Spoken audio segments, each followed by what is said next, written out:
Hello and welcome inside the Regency Furniture Stadium on the Blue Crabs Broadcast Network.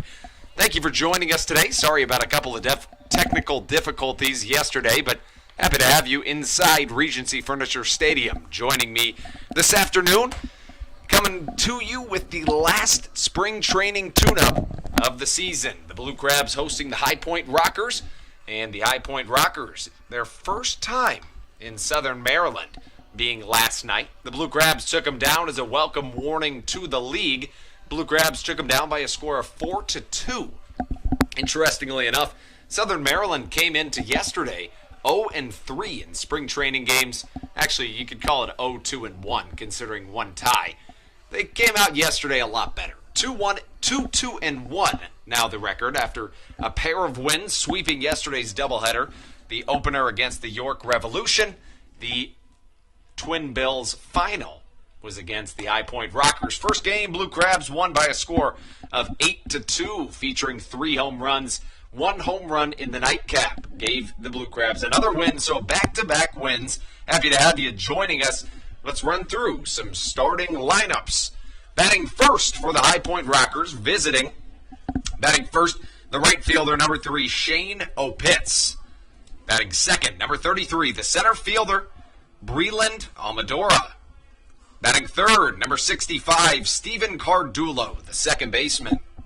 Batting fourth, number 23 in left field, Quincy Lattimore. Batting fifth, number 6, the first baseman, Hector Gomez. Batting sixth, Dante Bichette Jr., playing third base. Get you a lot more about him as this game continues. Batting seventh, number 29, the catcher, Brett Austin. Batting eighth, number 9, the designated hitter, Tyler Ladendorf. And rounding out the High Point Rockers lineup in this final spring training tune-up of the 2019 season, getting you ready for the home opener on May 3rd, the season opener for the Blue Crabs, coming just tomorrow in Sugar Land, Texas. Michael Baca bats last for the High Point Rockers. The shortstop, he wears number 2 on the back of his blue jersey. Now what you've all been waiting for, the Southern Maryland Blue Crabs lineup. Give it to you right away. Batting first, number 15, the second baseman, Angelis Nina. Nina has a great story behind him. He spent last year, started the season with the New Britain Bees and was really struggling, hitting south of 120 on the season. It was a rough season up to that point for Angelis, but everything turned the other way once he joined Southern Maryland. It was an interesting story. When he came to Southern Maryland, he actually ended up having a situation where he was on the Bees. He traveled with the Bees here and then switched clubhouses, came over to the Blue Crabs clubhouse, and the rest is history. He joined the Blue Crabs and hit .330 for the rest of the season, finished top 10 in the league in batting average. Great season for Angelis. He leads us off today. Batting first, playing second base. Next up after Angelis, a newcomer to Southern Maryland. It's going to be Ruby Silva. Silva playing right field, a longtime Chicago Cub organization attendee. And Ruby Silva, an outfielder. He's going to be playing right field, 5'11", 180 out of Artemisa, Cuba. Last played for the Long Island Ducks last season. After Ruby Silva, who rocks number 12, is going to be number 19, Frank Martinez.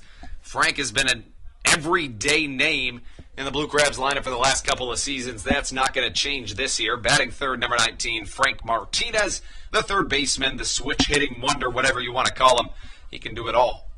Next up is going to be Craig Maddox. Craig Maddox, the designated hitter for the Blue Crabs. He also serves as the hitting coach, and he wears number 24 on the back of his red, we'll call it a jersey. It's more of a spring training warm-up shirt, but we'll call it a jersey for the time being. That's Craig Maddox, the hitting coach for the Blue Crabs, designated hitting. Batting fifth, John Griffin, the first baseman. Griffin, I was talking about it last night in a limited broadcast that we had. Griffin hit an absolute towering shot way back into left field. If you can see the red roof past our mini monster in left field, Griffin hit a ball to that red roof, and he did it right as I was talking about the fact that last year he hit a huge home run in his first at-bat as a Blue Crab. Next up after John Griffin, who wears number 13 on the back of his jersey, is going to be number 8. Charlie Valerio, he'll do the catching duties. He had quite the day yesterday. Another switch hitter, although he's a catcher, and he's got real power from both sides of the plate. He hit a home run yesterday. He also hit a line drive double into the left center alley. It was an absolute beauty. Number 8, Charlie Valerio, a catcher. Batting 7th, a lot of power in the bottom of this lineup, folks.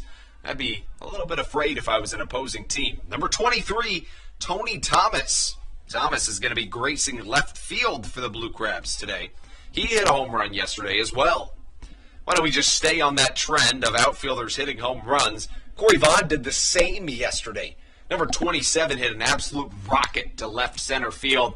If you can see all the big signs up top on your video stream, and he hit one of those, just under one of those very large signs. So if that gives you any idea, it's about a 350, maybe more like 400-foot home run. So not something the average human can do, but if you've been watching and following the Blue Crabs for the last couple of seasons, you should know well by now Corey Vaughn is no average human.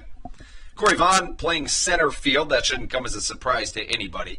And rounding out the lineup, you're waiting to hear his name. Here it is, Edwin Garcia, the reigning Gold Glove ALPB Defensive Player of the Year. Edwin Garcia wears number 9 on the back of his jersey, Blue Crabs on the front for the past 3 years.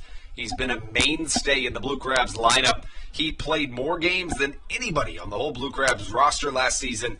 He is top 10 in most games played over the last couple of years. You're going to see him a whole heck of a lot. He's got a lot of talent. He just flew in from the Dominican Republic the other day. Gets off the plane, not yesterday, but the day before. Comes to the baseball field, and he went, I believe, 3 for 4 yesterday. I'll have to double check with you on that. But he had quite the day behind the plate. No jet lag for Edwin Garcia. On the bump for the Blue Crabs, John Ritchie, our starting pitcher today. And let's run through the bench that we're going to see hopefully coming into this game at some point. Right-handed hitters for the Blue Crabs, Mike Falsetti, Josh McAdams, and Matt Dean. Left-handed hitters, Ryan Canary and Kent Blackstone. For the pitchers, left-handed pitchers you may see coming in, Adam Chaplick.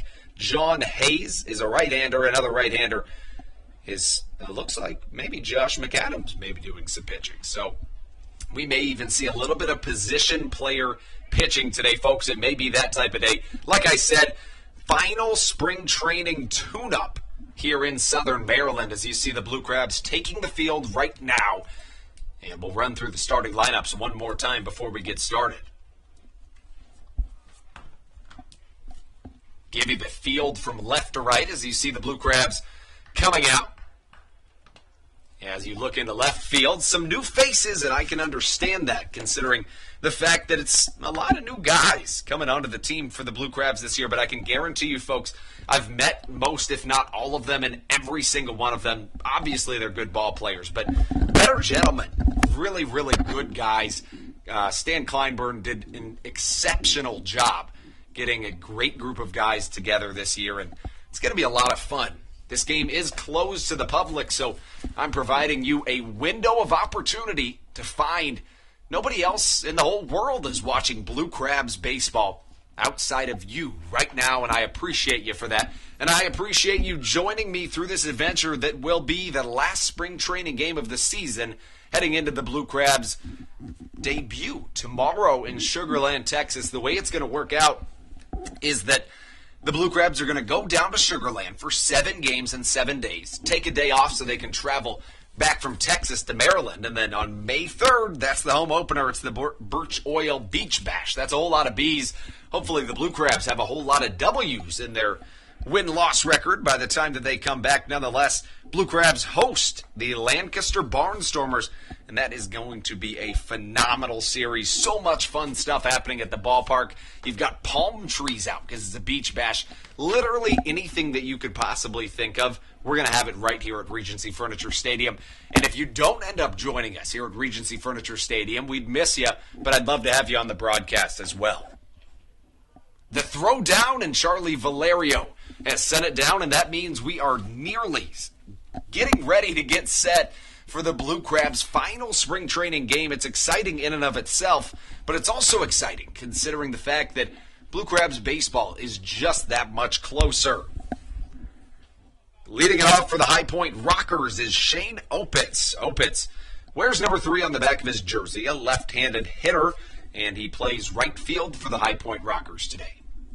Rocking back is John Ritchie. Here comes the first pitch of the game. It grazes the outside corner for strike number 1, a called strike. Valerio gives it back to Ritchie. You're going to see a pretty straight-up lineup for the Blue Crabs behind, and Ritchie working slightly quick. Ground ball right back at him, and he'll flip it on to first. John Griffin gloves it with no problem. 2 pitches is all it takes to get Shane Opitz out, and the first out of the game is come and gone. If you missed it, I mentioned it earlier.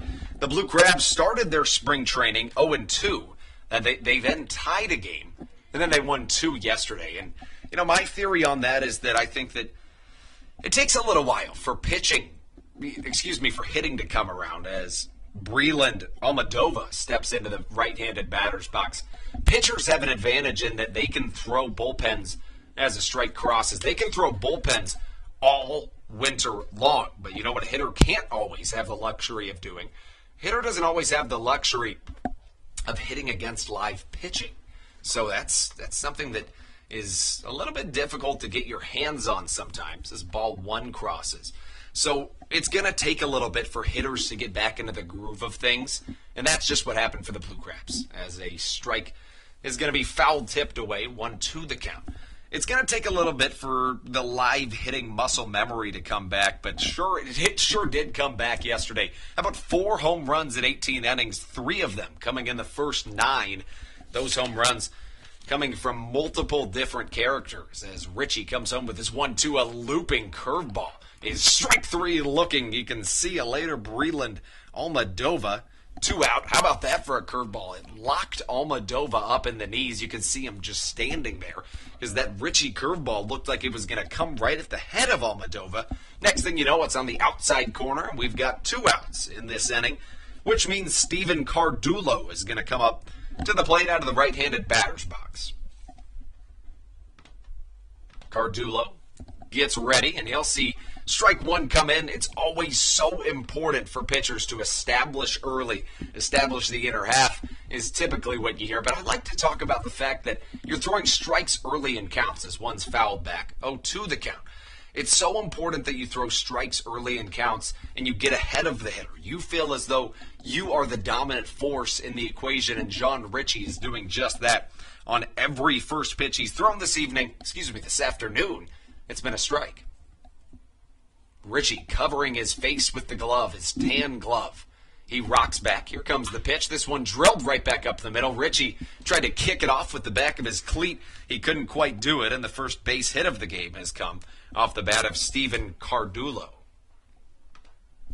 That'll bring up the cleanup hitter, number 23, left fielder Quincy Lattimore.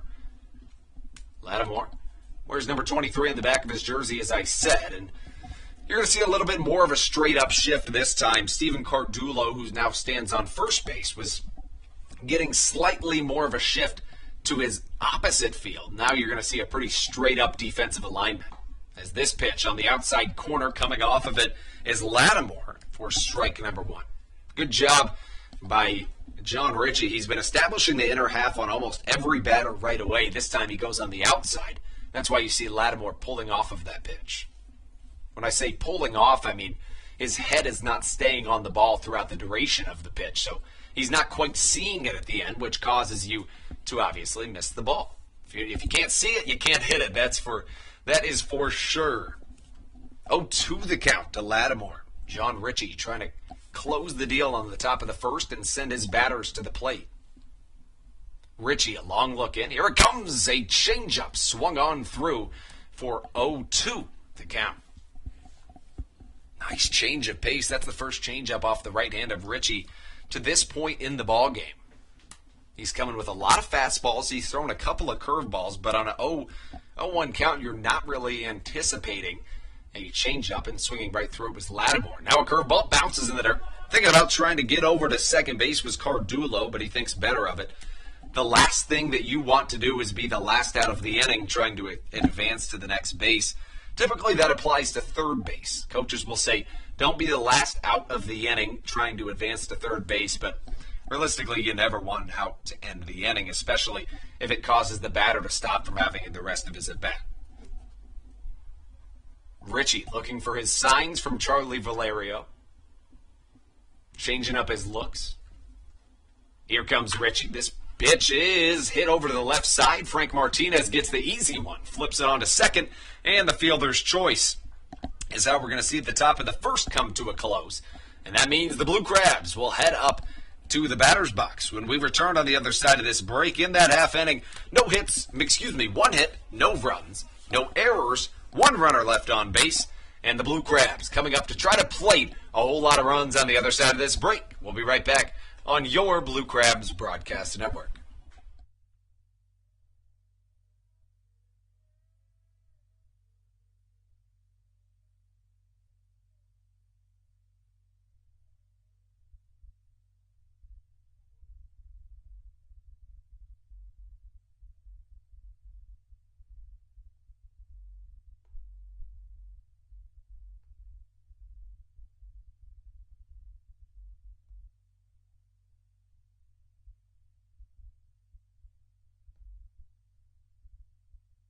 Writing's not that easy, but Grammarly can help.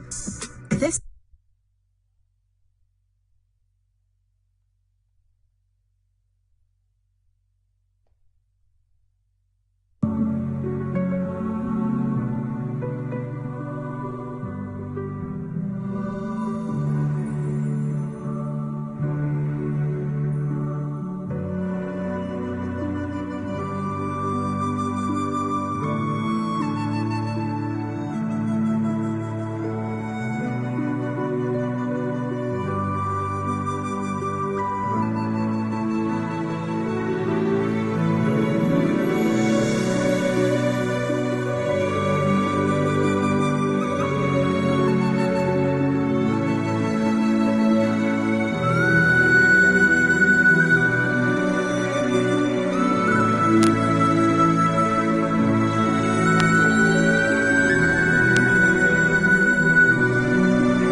Back inside the Blue Crabs Broadcast Network and into Waldorf, Maryland, where we bring you Blue Crabs baseball coming at you live from Regency Furniture Stadium. Like I said earlier, it is a game that's closed to the public, considering it's a spring training game. So the only way you're watching Blue Crabs baseball is right here on your Blue Crabs Broadcast Network as Angelise Nina digs into the box. Waiting Paul Clemens' first pitch, and it crosses for strike number one. Now, if Paul Clemens sounds like a familiar name, it may be because you're an avid Blue Crabs fan. It may be because you're an avid MLB fan. But either one of them will give you the answer, as Paul Clemens has pitched for the Blue Crabs and in the MLB is a nice curveball, which is his signature trait, crosses for strike number two. Clemens has an absolutely nasty curveball. He is 31 years old. A right-handed pitcher. Get you some more numbers on him in a moment as ball one will cross. 1-2 the count. Clemens began his career after being drafted by the Atlanta Braves. He went on in 2013 to pitch for the Houston Astros in 2013 and 2014, as Clemens will almost catch the outside corner. He wanted that call. Didn't quite get it. The count goes to 2-2. After pitching in Houston for 2 years, going combined 4-8. He then went to the Miami Marlins in 2016, where he threw in 2 games, and then for the Padres, and later in 2016, where he finished his season 3-2 the count to Nina. After his time in the MLB, he ended up in Southern Maryland. That was his first stint in the independent baseball realm. It was his first stint, obviously, therefore, in the Atlantic League. Pitched for the Blue Crabs for a decent amount of time, as this one is lofted into right field.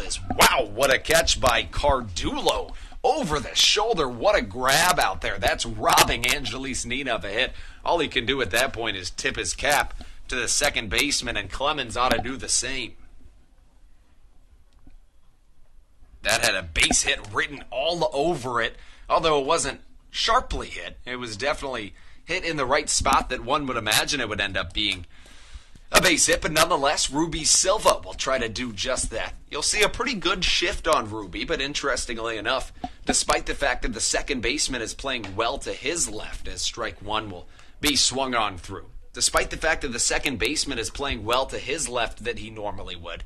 Interestingly enough, which is now being changed a little bit, the shortstop and the third baseman aren't shifting as drastically as you may imagine they would be. Clemens out of the windup. Coming in with his 0-1 pitch, a nice curveball. He's gone to that same pitch on 0-1 in the first two batters that he's faced. But part of the MLB partnership with the Atlantic League and the MLB is that the MLB wants to test out seeing if taking away shifts changes anything in the game of baseball, as Clemens jumps out of the gym, snags that one out of thin air, and will toss it on to first. A 1-3 putout for the second out of the inning. But anyways, back to what I was saying with the partnership between the MLB and the partnership between the Atlantic League. There is a juncture that wants to create more offense as Frank Martinez, a switch hitter, digs into the left-handed batter's box. A juncture that wants to create more offense in part by taking away the shift. So you can shift, but two infielders have to be on either side of second base for it to be a valid play. Now, your next question is ball one is going to cross. Your next question may be, well, what happens if they do end up shifting? Now, I don't have that answer for you, but my guess is nobody is going to test that out too much. If they do, the umpires will probably intervene as the ball's hit foul out of play, hopefully avoiding anybody's cars, including my own, in the parking lot. Never had that problem before. But nonetheless, my guess is the umpires will just step in. And the umpires will say, hey, you need to be on the other side of second base, as Clemens comes home with his 1-1. This pitch lofted but foul that will get out of play. No fielders give any chase. And that was the second strike of the at-bat. 1-2 the count. Frank Martinez began his professional career in the Oakland athletics system. Martinez is in the same fine company as Angelis Nina, in that both of them were top 10 in batting average in all of the Atlantic League last season. Martinez always has a very calm approach to the plate as Clemens comes home with a curveball swinging right over it as Frank Martinez. And that's how we find ourselves with one half inning gone. The Blue Crabs 0 with the High Point Rockers 0 in this past half inning. No hits, no runs, no errors, no runners left on base. And that's how we find ourselves heading into the second inning of baseball on the Blue Crabs Broadcast Network.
Top of the second inning of baseball coming your way from Regency Furniture Stadium. Thank you for tuning in to the Blue Crabs Broadcast Network. Coming to you live on Facebook, coming to you live on YouTube.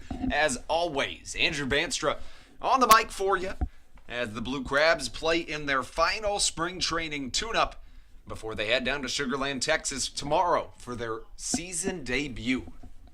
John Ritchie pitching against Hector Gomez. This ball is smoked to shortstop, falling on the ground with it. Edwin Garcia skips one over to first. That's a highlight play. I was at a loss for words and still am. Edwin Garcia is showing you time and time again just why he was named the finest fielder in all of the Atlantic League last season by being given the Atlantic League of Professional Baseball Gold Glove Award. Wow, what a play. Stepping in next, left-handed hitting Dante Bichette Jr. He plays third base as John Ritchie rocks, he fires, and coming home with a first pitch strike, which should not come as a surprise to this point, as he's shown time and time again that he's very, very able to do that. Second pitch, just a little bit outside for the home plate umpire's liking. 1-1 the count. A little bit of a story on Dante Bichette Jr. He was a first-round draft pick by the New York Yankees back in 2011 as the ball misses outside. 2-1 the count. He's a first-round draft pick by the New York Yankees back in 2011. 51st overall pick, so he was a compensatory pick. Played in the Yankees system through 2017 as he smokes the ball to the left center alley. On the backtrack is Tony Thomas, and he snags that one out of thin air. 2 up, 2 down in the inning for John Ritchie, who has only allowed one base hit. Here we are in the top of the second inning.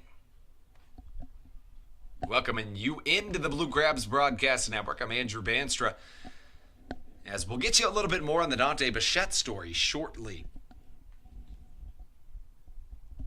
Next time he comes up.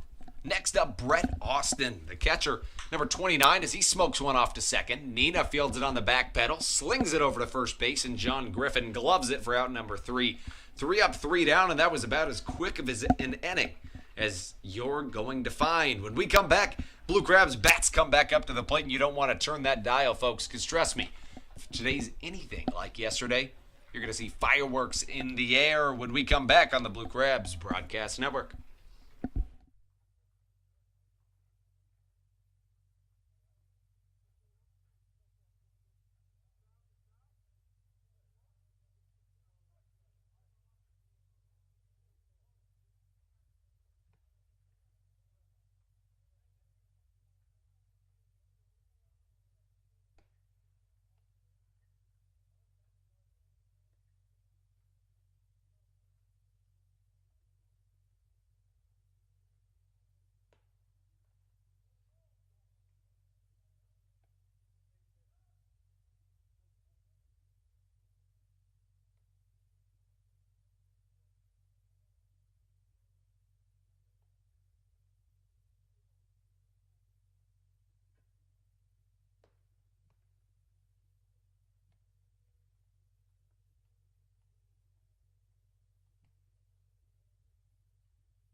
Welcome back inside Regency Furniture Stadium. Andrew Banstra here to join you here in Waldorf, Maryland. Now, folks, if you were here, you could see that not a single person is in the stands. That definitely doesn't mean there's not enough Blue Crabs fans out there. I know that that's not true because I'm thankful to have all of you listening with me. Rather, it definitely means that it's a closed game to the public, and that is because this is the final spring training game of the season. Tomorrow, the Blue Crabs debut their season But first, the final spring training tune-up. The only way you're getting Blue Crabs baseball today is via the Blue Crabs Broadcast Network, and I'm happy to have you joining me. Paul Clemens' first pitch to Craig Maddox is going to miss a little bit down low. 1-0 the count. Now, this is an interesting dynamic because Craig Maddox, though he's the designated hitter for the Blue Crabs typically this year, he was a catcher last year. And Paul Clemens, although he's a pitcher today, as he'll loft one out to left field, shallow. Although it'll carry a little bit more than I may have anticipated, as Lattimore gloves it with one hand for out number one. Anyways, as I was saying, last year, Paul Clemens, although he may be a High Point Rockers pitcher today, he was a Blue Crabs pitcher last year. So Craig Maddox was actually a catcher for Paul Clemens last year. My guess is that's why Craig Maddox was able to swing at a pitch early in the at-bat, because he knows Paul Clemens' tendencies. John Griffin's the same. They played on the same team last year. And John Griffin is known to send a moonshot or two. Said it earlier, I'll say it again. You see that red roof out past left field in the mini monster. John Griffin sent a pitch that landed on top of that red roof yesterday. And Paul Clemens, as I said, is going to know John Griffin's tendencies. So he flips him a first pitch curveball, not going to give him a fastball. That's the first time he's done that in his fifth batter faced to this point in the game. Fastball up high, and Griffin's going to take that pitch for ball number 2. Once again, he's been working lower in the strike zone today, has Paul Clemens, and John Griffin is not seeing any of that. We'll see if he gets something like that 2-0. Instead, this ball skips in the dirt, 3-0 the count. Yesterday it was a nice treat for me because the broadcaster's jinx works against me just about every time. And what I mean when I say the broadcaster's jinx is that oftentimes when a broadcaster will say, oh, well, this kicker is 9 for 9 in situations like this, then he'll miss, as John Griffin swings at a 3-0 pitch. It goes foul. Well, that's the broadcaster's jinx. Well, typically that happens to me quite frequently, so I try to avoid it. But I was talking about John Griffin yesterday, and I was talking about his ability to hit home runs and the fact that in his first ever Blue Crabs at bat, he hit a moonshot way up to those upper deck signs you see in the outfield. Well, right as I said it, what did he do? He hit a home run out to that red roof in left field as he smokes one over to the right side. Right fielder Opitz, given track, he's not able to get there. It bounces on the warning track and heads over that green sign in right field, Blaine Construction. And that'll be a ground rule double. And you know what? Typically, like I said, I try to avoid anything that can be considered a broadcast jinx. When John Griffin comes up, I can promise you this. From now until it stops working, I'm going to keep talking about how well he's been hitting because he's 2 for 2 with a double and a home run. I don't think he can be mad at me for that. 3,000 is his slugging percentage when I talk about that. I think he'll take that every day out of the week. And coming up behind him is Charlie Valerio, who had himself quite a day the other day. Valerio had a nice double into the left center gap. Valerio, a switch-hitting catcher. You don't see that too often as he'll dribble one off to the right side. It gets foul, though. One strike, no balls the count. Got to keep you on your toes every once in a while. You can't always say 1 ball, 2 strikes. Sometimes you go the opposite way. You got to keep you on your toes, all you Blue Crabs listeners. And I appreciate every member of Crustacean Nation, especially the ones joining me today on the Blue Crabs Broadcast Network. My name's Andrew Banstra. Very happy to have you here tuning in for this Blue Crabs game. Last spring training tune-up of the season as Paul Clemens will step off the mound to collect himself. I mentioned before, Clemens pitched for the Blue Crabs last year as he'll step off one more time. Hitting coach Joe Walsh has a chart on every single hitter in the Atlantic League. You can imagine he has a similar thing like that for pitchers, so he knows what he's talking about when it comes to Paul Clemens. And having coached him last year, as Clemens flips Valerio a curveball, no balls, 2 strikes the count. Anyways, I learned that about Joe Walsh, considering that the Blue Crabs love doing stuff in the community. We'll call it Crabs in the Community. And this offseason, bench coach for the Blue Crabs in his 6th season, Joe Walsh and I went to, I believe, 5 different high schools and 1 travel team, as a curveball will miss high, 1-2 the count. Back-to-back curveballs. he and I went down to all of these different schools. We are going to give them all tickets to come to Blue Crabs games. And the point is to give professional instruction to high school programs or a travel team.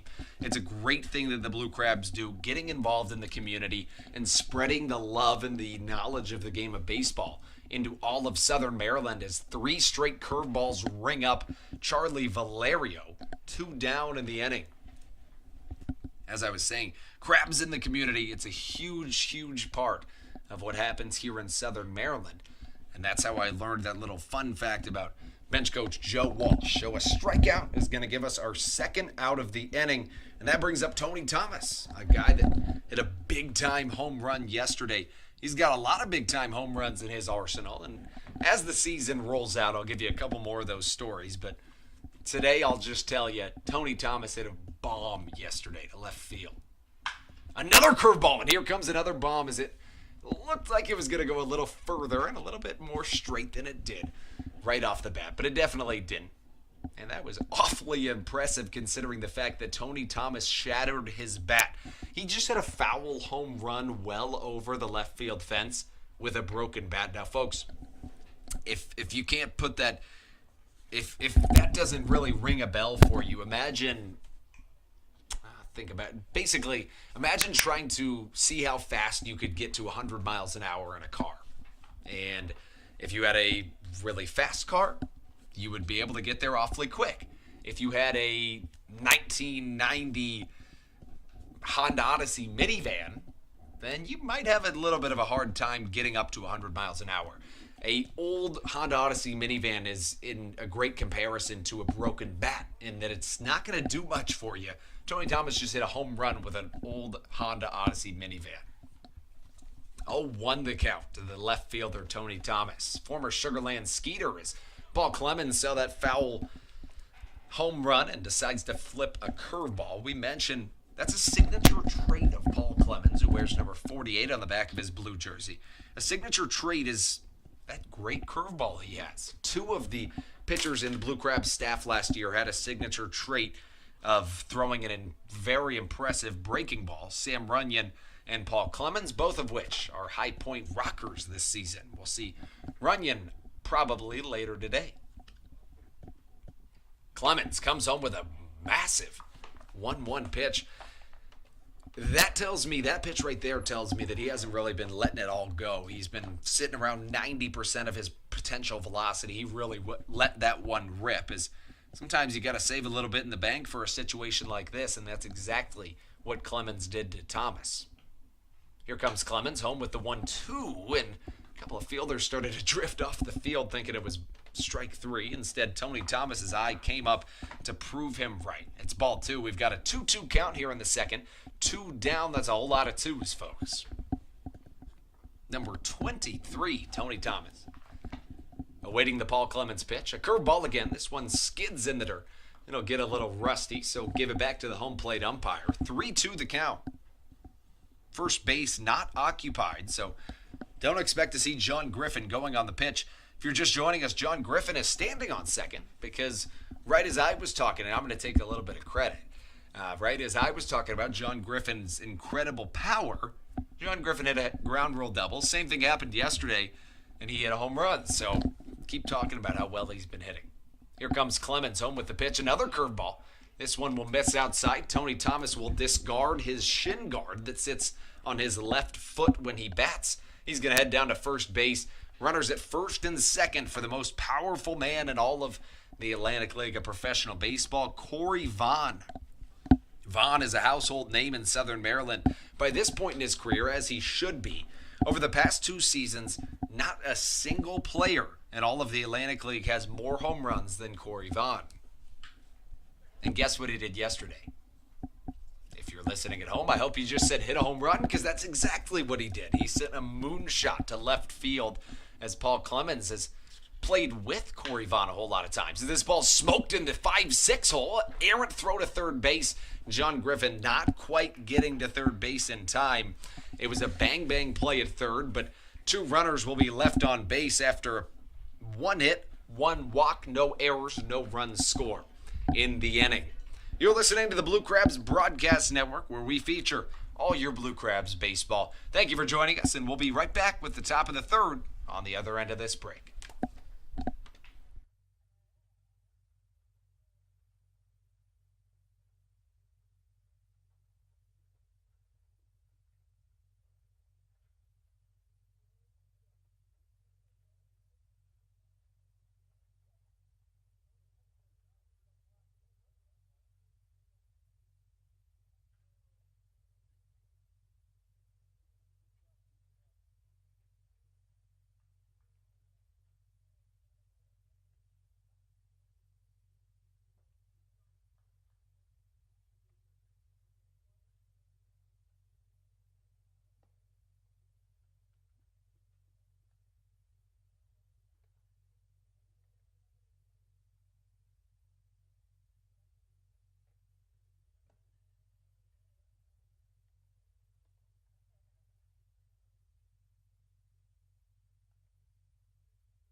Welcome back inside Waldorf, Maryland. Andrew Banstra here with you on the Blue Crabs Broadcast Network as the Blue Crabs take on the High Point Rockers in the two teams' second ever meeting. Yesterday was the first, as in back-to-back days, these two teams will face off in spring training tune-ups. John Ritchie on the bump as this ball's drilled into left center gap. Tony Thomas on his horse, getting his feet back into that warning track, and the second he felt his toes touch the gravel out on the warning track, he also felt the ball go into the back of his glove, as out number one of the inning has been recorded after Tyler Ladendorf is put out.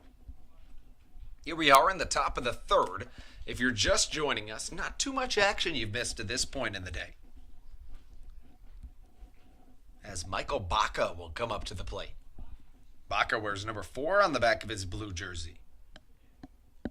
Second time in the last 3 batters that a ball has been absolutely smoked, but hit relatively right at the left fielder Tony Thomas as the count goes to 0-1. Ritchie comes back with a curveball, and he has just been pounding the zone today. When I say that, I'm exactly talking about the fact that he's not throwing any balls, anything outside of the strike zone. Everything coming off his fingers is going right into the zone. Ritchie coming home with the 0-2. A slider in the inner half jams up the batter. Garcia fields on the front hand, throws it across the infield, and John Griffin does an almost gymnastic-like splits to catch the ball just in time. Count that as a shortstop to first base putout. And that'll flip the order back to the top for Shane Opitz.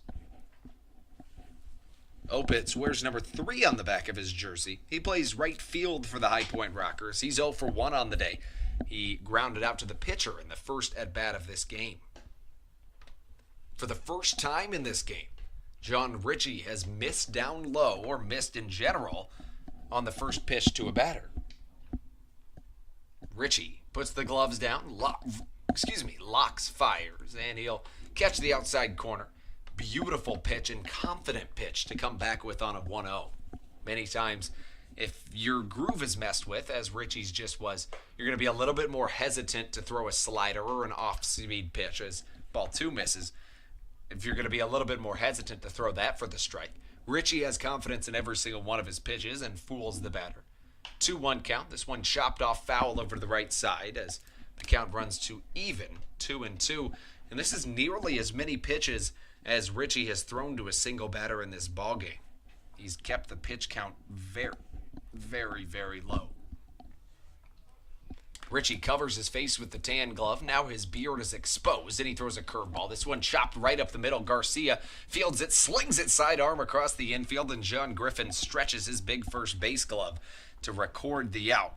2 groundouts in the game for Shane Opitz. 3 innings of clean, spotless work for John Ritchie. Send us into the bottom of the third.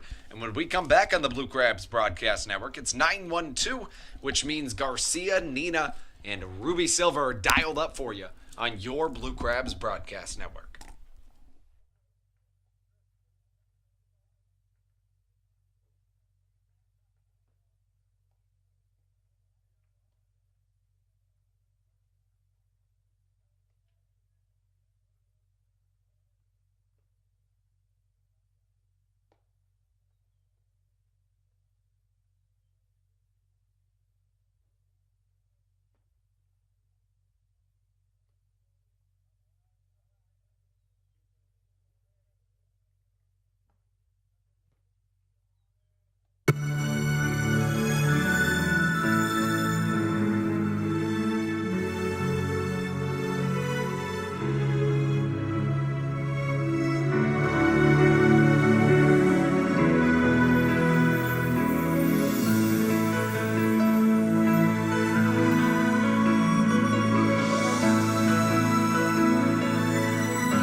Welcome back inside Southern Maryland and into Regency Furniture Stadium. I'm Andrew Banster, welcoming you back inside into the top, make that the bottom of the third inning of baseball here on your Blue Crabs Broadcast Network. Welcoming in a familiar face, Edwin Garcia, as he'll take a hack at a first pitch. It's going to be swung right through, though. 0-1 the count to Edwin Garcia. The shortstop wears number 9 on the back of his red warm-up jersey. We're not going to quite call it a jersey, more of a warm-up apparel, as this ball is chopped straight back.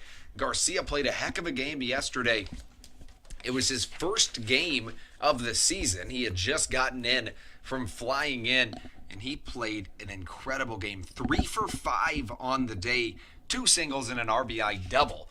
And for not playing baseball since coming all the way back from a couple of months, probably 6 months or so, he had a pretty good day, so we'll give him a break for striking out in his first at bat of this game. He is the first victim of Paul Clemens's in this bottom of the third. 1 down for the Blue Crabs. That'll flip it back to the top of the order as Angelis Nina steps up. In his first at bat, it looked like he easily had a base hit. It floated over the second baseman Cardulo's head, and it looked like it was going to land in no man's land out in right field. Instead, Cardulo made a Willie Mays-esque catch, and Basket caught it over the shoulder. It was something to see.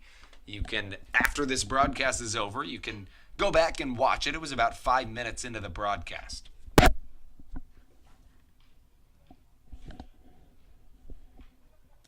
Nina in the right-handed batter's box. Clemens sends the pitch, and this one roped into center field, but right at Almadova as he'll take 3 or 4 steps back. Glove it in his right hand as the left-handed catching Almadova puts Nina away for out number 2 of the inning. Very well hit ball. 2 hits in this game for Nina that easily could have dropped in for hits, but end up being outs. That'll bring up the second hitter in the Blue Crabs lineup, batting third in this inning, Ruby Silva, who's 0 for 1 on the day. Silva wears number 12 on the back of his jersey. He's 0 for 1 on the day as he grounded out to the pitcher, Paul Clemens, who used to be a Blue Crab, for his first out of this game. Silva isn't even thinking about swinging at the first pitch as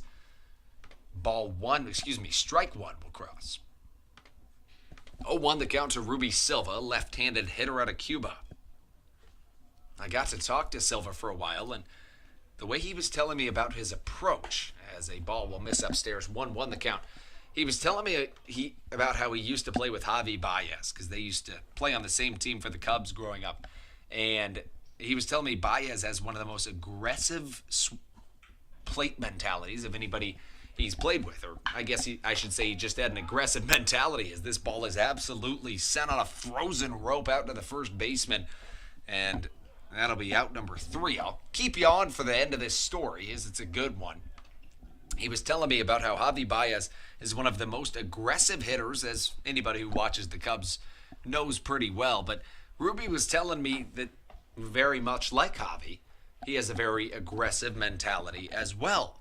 So you're expecting Ruby to swing at every pitch, and he nearly does. But the fact that he was taking strike number 1 on this last at-bat was a little bit surprising. But if you were looking close enough, it wouldn't surprise you if I told you that Ruby looked like he was almost told to take the first strike, or telling himself to take the first strike, considering that he didn't really want to take that first strike. John Hayes in a pitch for the Blue Crabs when we return on the Blue Crabs Broadcast Network. We're going to take a short break and get you right back into action in about 2 minutes.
Welcome back inside the Blue Crabs Broadcast Network as we're coming to you live from Southern Maryland, Waldorf, to be specific, bringing you Blue Crabs baseball on your Blue Crabs Broadcast Network.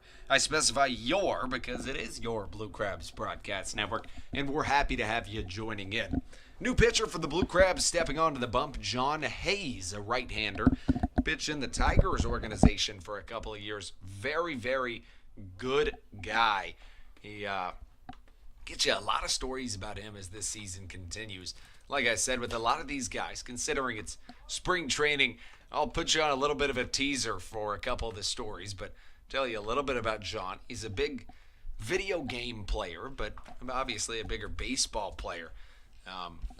Just a quality guy, and really plays the game of baseball in the right way as this pitch is fouled over to the left side. Quickly 0-2 the count. You're going to see Hayes a lot throughout the season. Started his college career at Wichita State University, and then, Murray State College is where he started, and then he transferred to Wichita State. He was drafted out of the Detroit Tigers organization in the 25th round. He originally hails from Denison, Texas, and Denison, Texas apparently is going to give people the ability to strike people out, as he'll strike out the first batter he sees in the inning. That was Breland Almadova. 1 up, 1 down for the High Point Rockers, as Steven Cardulo will come up to the plate. Cardulo plays second base for the Rockers. He's 1 for 1 on the day. He's the only man to get a hit to this point in the game for the Rockers. His first pitch from Hayes to Cardulo is going to be missing just a little bit outside. 1-0 the count. Hayes got a big beard around his chin and uses it to his advantage if that's at all possible. Pitch will miss upstairs, 2-0 the count. I say if that's at all possible because I can't grow a beard. So it's one of those things I'm working on. One day I will be able to. But, so not really working on, just kind of waiting on. 2-0 the count gets you to know a little bit about myself, as John Hayes will miss inside. 3-0 the count. May as well get to know me a little bit. You'll be with me a lot throughout these next 70 games that will be broadcasted on the Blue Crabs Broadcast Network, and hopefully more than 70, as we'll have the playoffs as well. Hayes extends and comes home for the 3-0 pitch. Catches the inside corner. 3-1 the count to Cardulo.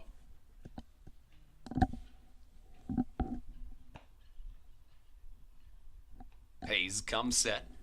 Hip closed to the batter. Here comes the 3-1. It's going to catch the outside corner. And we've got Quickly going from a 3-0 to a 3-2.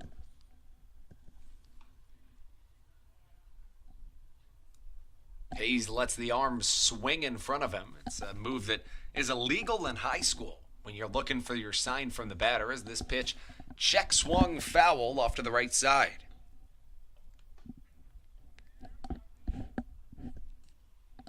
Count remains 3-2.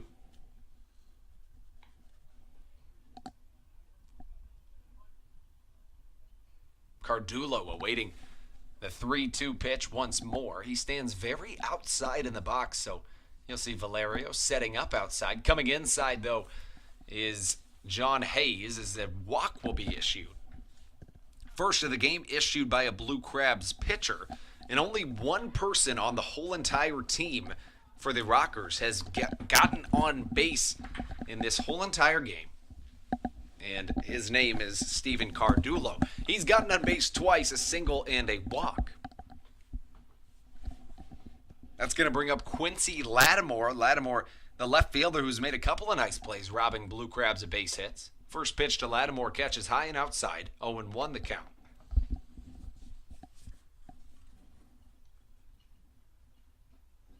John Hayes takes a big, deep breath, and he looks over to first. Now comes set. A little bit of a windy day here in Southern Maryland, but not too bad. Just enough to keep you cool as this ball is sent into the atmosphere. All Tony Thomas can do is watch it sail, and that ball is more than gone.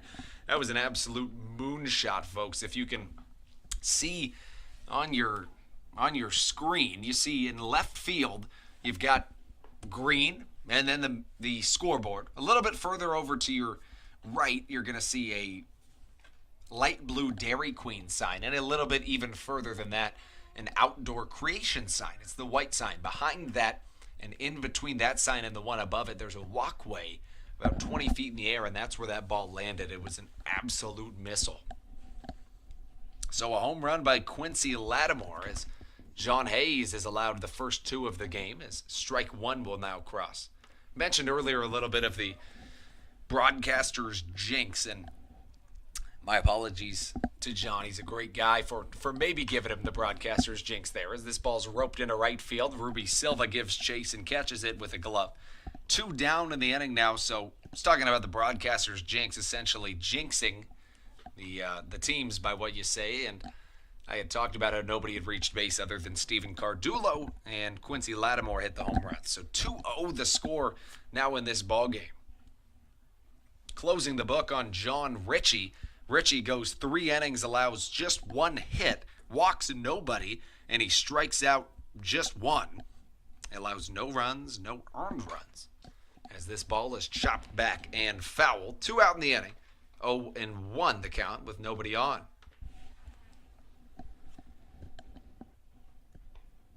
Up to the plate, Dante Bichette Jr. As we mentioned, Dante Bichette with quite the story of his own. Son of former major leaguer Dante Bichette. He skips one in the dirt a couple of feet in front of home plate, and I believe it may have caught a piece of the umpire. 1-1 the count.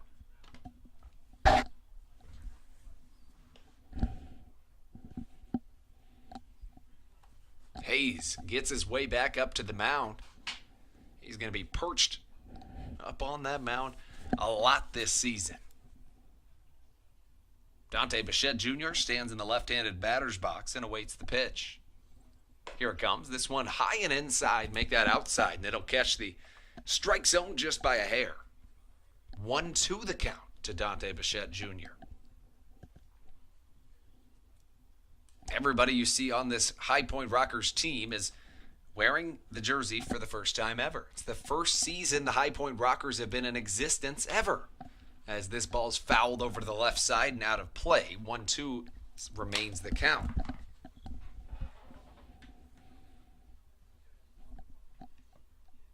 Hayes gets a new baseball, and he's perched back up on the mound. He works at a relatively quick tempo, as did his predecessor, John Ritchie, who went 3 innings strong. Strike 3, swung on and missed by Dante Bichette Jr., and a beautiful job by John Hayes rebounding from a 2-run home run that made it a 2-0 game in favor of the High Point Rockers. When we come back on the Blue Crabs Broadcast Network, up to the plate for the Blue Crabs will be Frank Martinez, Craig Maddox, and John Griffin on the other end on the Blue Crabs Broadcast Network.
Welcome back inside Regency Furniture Stadium as we get back into Blue Crabs baseball. If you're joining us, you're listening to the Blue Crabs Broadcast Network, and I know that because while this game is closed to the public, we're definitely live on the Blue Crabs Broadcast Network, which means that you, the Blue Crabs Broadcast Network listeners, are the only people in this whole entire world that are watching Blue Crabs baseball, and that's a special thing. Strike 1 is swung through by Frank Martinez. That being said, I am more than happy that you're live and joining us from Regency Furniture Stadium. My name's Andrew Banster, bringing you the play-by-play as Frank Martinez takes ball number 1. 1-1 the count to the switch-hitting third baseman Martinez. Martinez had quite the season in his first year in the Atlantic League last year. He was top 10 in batting average in all of the league, and at the age in his mid-30s, he had the best season batting average-wise of his career. As right as I say it, he'll loft one into the right center gap. It's going to drop for a single, and that's a base hit for Frank Martinez, his first of the day, 1 for 2. Talked about the broadcaster's jinx a couple of times today. Talked about it with John Griffin. Talked about it now. Well, you could apply it to what just happened with Frank Martinez. It's happening in a positive way for the Blue Crabs offensively. So I don't think I'm going to test my luck too much, but I think we'll call it a success for the day. It usually works against me. Craig Maddox steps into the box, and this ball skids across the dirt. It'll bounce in for ball number 1, 1-0 the count to the hitting coach. Craig Maddox. Maddox wears number 24 on the back of his jersey. He's the hitting coach, so it only makes sense that he's the designated hitter as well, as he smokes one over to the right side. They were shifted for it, but he gets it right through. This ball into right field. Frank Martinez sawed off the bat, and he'll get into third base standing safe. Back-to-back hits for the Blue Crabs as they let up 2 runs in the top of, the top of the 4th inning. They're trying to get them back right here on the Blue Crabs broadcast network. Those 2 runs came from a 2-run shot coming off the bat of Quincy Lattimore. Speaking of shots, and I told you I'd keep testing my luck. John Griffin has been absolutely on fire when I hype him up, so I'm going to keep doing it as we begin his at-bat. I've hyped him up twice. Once he hit a home run, the other time he hit a ground rule double. The Blue Crabs could really use it right here, as he's 1 for 1 in this game with a ground rule double, as a curveball misses outside. Paul Clemens, the pitcher, has only started 2 at-bats with off-speed pitches, both of them to John Griffin. And if I was going to start an at-bat with an off-speed pitch, I would choose John Griffin as well, as he's got a lot of pop in that bat. Another curveball, back-to-back plate appearances as well, that the first 2 pitches have been curveballs. This time swung on and missed, as it was a nice curveball in the dirt. Mentioned that it's a trademark of the pitcher Paul Clemens is that he throws a lot of curveballs because it's a very, very good curveball. It makes sense. Here comes the 1-1. Another curveball. This one drilled off to the left side. All the third baseman can do is field it on the backhand while falling. Sends it over to second, and then a scoop at first is going to be good for a double play. 5-4-3 double play, but it plates 1 run, so I'm done hyping up John Griffin. I'm sorry, John, but the fact of the matter is the Blue Crabs got a run across as Frank Martinez scores after the 5-4-3 double play gets him home. So no RBI for John Griffin because it was a double play. Bases are cleared. Here in the bottom of the 4th inning on the Blue Crabs broadcast network, Charlie Valerio in to step in. He's a switch-hitting catcher, as you'll see a very interesting shift coming against him. Talk about that in a moment. Clemens throws a curveball to Valerio for the first pitch. Mentioned he had only been doing that to Griffin. As you see the right side of the infield, for a left-handed hitter, it's not too uncommon to see the right side of the infield as shifted as they are. But on the left side of the infield, the third baseman is definitely shifted as another curveball comes in, swings and misses. 0-2 the count. It's not necessarily surprising to see where the third baseman Dante Bichette Jr. is playing, considering he's so far off the line, but the shortstop's only about 20 feet to his left, so a little bit interesting, but they've got to have their game plan down as Clemens throws a fastball first of the at-bat, and it'll skid in the dirt for the 1-2 count. You're listening to the Southern Maryland Blue Crabs Baseball on the Blue Crabs Baseball Network. Clemens rocks back and fires. Here comes the pitch. Third curveball out of 4 pitches. This one chopped in between Valerio's legs and foul. 1-2 remains the count. He'll restrap the batting gloves. He's got those white batting gloves, and he has some sunglasses on that have some reflective material on the front. It's almost orange-like. You got to wonder if he wears those when he catches, and I'll try to catch a peek of that next time he goes up. He also wears a shin guard on his right foot. Fastball comes in way low, way outside. 2-2 the count. Paul Clemens missed that fastball, and Valerio has evened the count up. 2-1 your score. The Rockers lead on a 2-run Quincy Lattimore home run. The Blue Crabs get a run back in this inning. Another curveball. Make it 4 out of 6 pitches are curveballs, and that's how the Blue Crabs go down in their half. of the fourth inning, but not before they can play to run. 2 hits and a ground out. It was a double play, but it definitely played to run by John Griffin. Send the Blue Crabs 1 run home to make it a 1-run game. When we come back on the other side of this break, John Hayes back out on the bump for the Blue Crabs on the Blue Crabs Broadcast Network.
Back into the Blue Crabs Broadcast Network as we welcome you back into Southern Maryland Regency Furniture Stadium, to be exact, as the Blue Crabs here in Waldorf are going to get you in to what is going to be the last spring training game of the season for the Blue Crabs.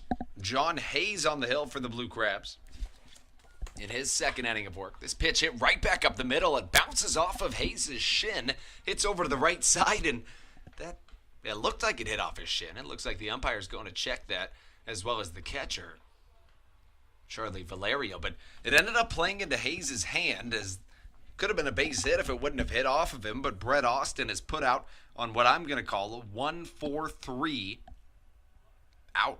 It wouldn't be a double play. It'd be a single play if you want to call it a single play. But nonetheless, that was a little bit of an attempt as a play on words. Okay, I'm sorry, I'm done with that. Next up, John Hayes is going to take on Tyler Ladendorf. Ladendorf, the designated hitter, wears number 9 on the jersey. And an off-speed pitch misses low and outside for ball number 1. Hayes takes his sign from his switch-hitting catcher, Charlie Valerio. Hayes, closed shoulder, comes home, and another curveball is going to miss in the dirt. 2-0 the count. Ladendorf joins the Rockers in their inaugural season. He is a former Oakland Athletic. He played in the MLB back in his day. Second baseman / outfielder for the Athletics. As the pitch is going to miss downstairs, 1-2. Make that 3-0 the count. Hayes comes home with his pitch. 3-0 pitch is going to catch the strike zone. Second time in this game that Hayes has had a batter 3-0 in a count. Last time that happened, the hitter was walked. This time, a 3-2 pitch is going to be, a 3-1 pitch is going to turn into 3-2 as this ball hits out of play. Tyler Ladendorf played in the MLB from 2015 to 2016. He was originally drafted in the second round by the Minnesota Twins, as he'll swing through a John Hayes curveball. Strike 3 is working back from 3-0 all the way back to get the batter out. Beautiful execution by John Hayes to get out Tyler Ladendorf, who we'll get you a little bit more on when he comes up next. But for now, stepping up to the plate in this at bat is going to be Michael Baca. Baca bats right-handed.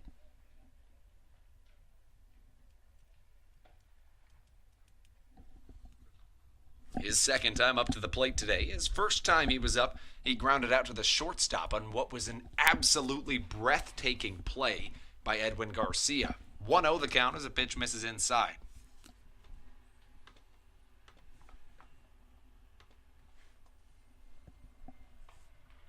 Coming set, preparing for the pitch is John Hayes, as he'll come in with a nice looping curveball that breaks its way back into the zone. 1-1 the count. Hayes, like I said, originally drafted by the Detroit Tigers, spent a couple of years in their system. Drafted back in 2015 as this ball is hit off to the right side. A fly ball that goes right to the right fielder, Ruby Silva. He catches it for out number 3. And when we come back on the other side of the Blue Crabs broadcast network, we head into the second half of this ball game. Unless, of course, it should go into extras. 7-8-9 due up for the Blue Crabs. That means Tony Thomas, Corey Vaughn, and Edwin Garcia on your Blue Crabs broadcast network.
This is Tony Thomas, and you're listening to the Blue Crabs Broadcast Network.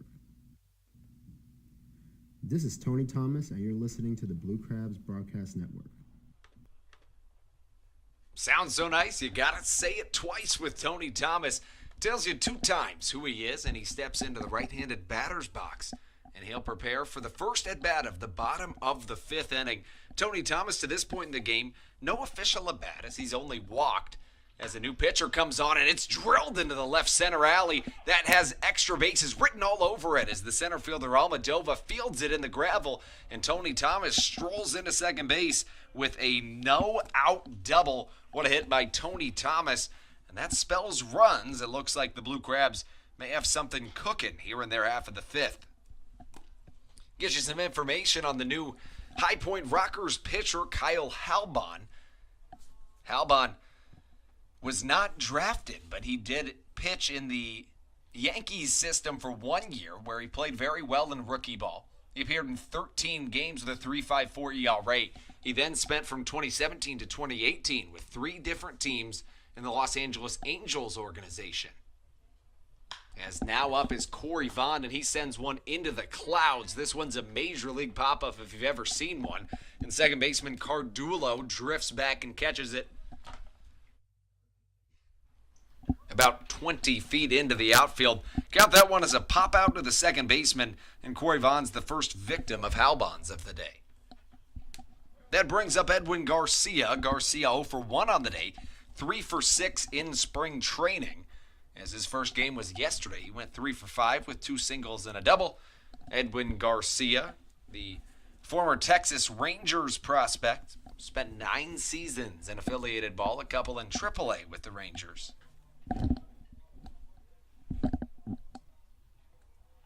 Garcia sees the first Halbon pitch miss outside. 1-0 the count to the shortstop Garcia. Garcia has been either the team MVP or the co-MVP in each of the past 2 seasons for the Blue Crabs. This is 3rd year in Southern Maryland, so he hasn't spent a season where he hasn't been an MVP, and this ball is unluckily hit right to Halbon. Thomas runs right past him. This ball a little bit high. Garcia to second. Thomas has got to get to third. A pump fake, now another. Thomas tries to dip, dive, and dodge the tag, but he's unable to do so.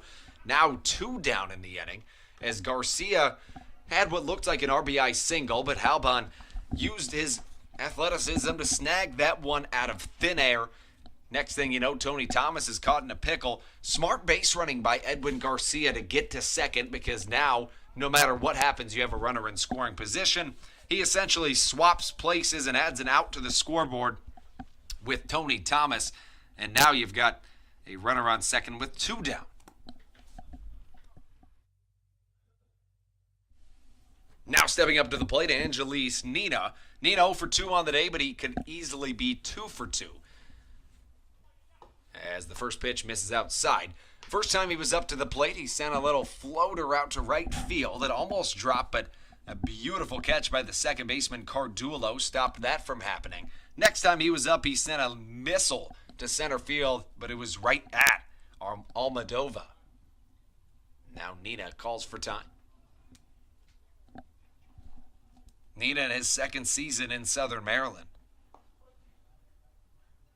He began last season as a New Britain B before he switched over to the Blue Crabs, and it was a great career move for him as the count goes to 2-0. After he was traded to the Blue Crabs, his season took a complete nosedive, and I should say whatever the opposite of we'll say head dive for Nina, as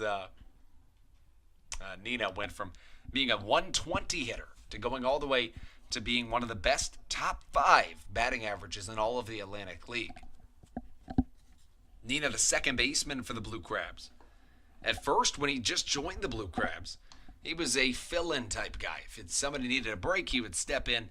He would play the outfield every once in a while as the ball misses inside and a little high. 3-0 the count. That's where I gave him, I guess it wasn't just me, but that's where I gave him the nickname Angelis in the outfield. Very much like the movie. So Nina plays the outfield every once in a while if he needed to when he was filling in. Once his hitting was so good that he had to be in the everyday role, then he became the everyday second baseman as the 3-0 pitch will go right across the center of the strike zone. 3-1 the count now to the leadoff hitter in the batting order. 4th of the inning for the Blue Crabs, Angelis Nina. Halbon comes set, preparing for the 3-1. Changeup misses high and inside, and Nina draws a 5-pitch walk. And that'll bring up Ruby Silva. Silva with a chance to tie this ball game, or even put the Blue Crabs ahead with an extra base hit. 2-1 the score. These runs came, all of them came in the 4th inning. High Point Rockers struck first, where in the top of the 4th, a 2-run home run off the bat of Quincy Lattimore made them up 2-0. And then John Griffin grounded into a double play, but it scored 1 when Frank Martinez scored. That's how we get our 2-1 score here in the bottom of the 5th, as Silva takes a big hack at a pitch, and it goes right into the dirt. We see the batter stand right where he is with an 0-1 count. Silva spent a very good majority of his career in the Chicago Cubs organization. The left-handed hitting Ruby Silva plays right field for the Blue Crabs. He's been in right in nearly every single spring training game.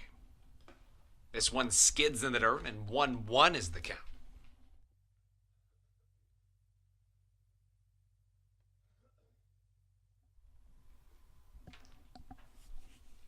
as Ruby Silva will take a step out of the box real quick.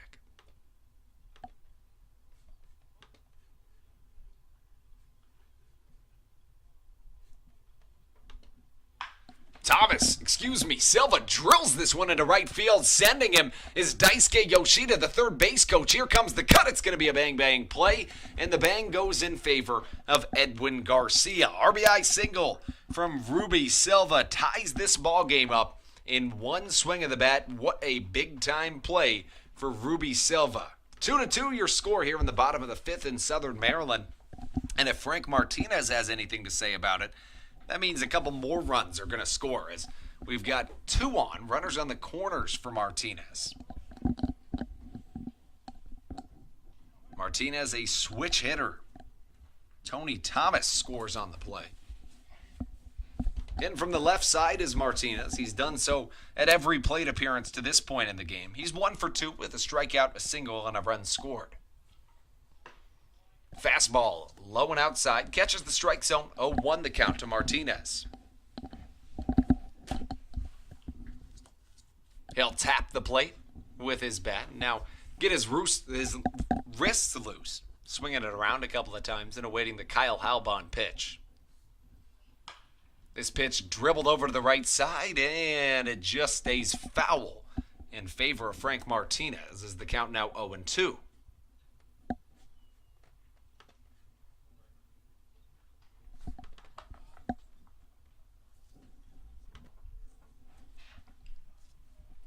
Oh-2 count to the third baseman, Frank Martinez. Martinez, first year in the Atlantic League last year. Second season with the Blue Crabs this season.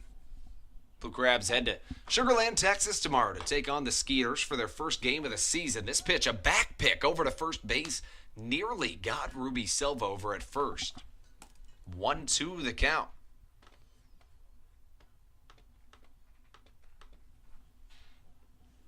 A cool breeze coming across Southern Maryland today.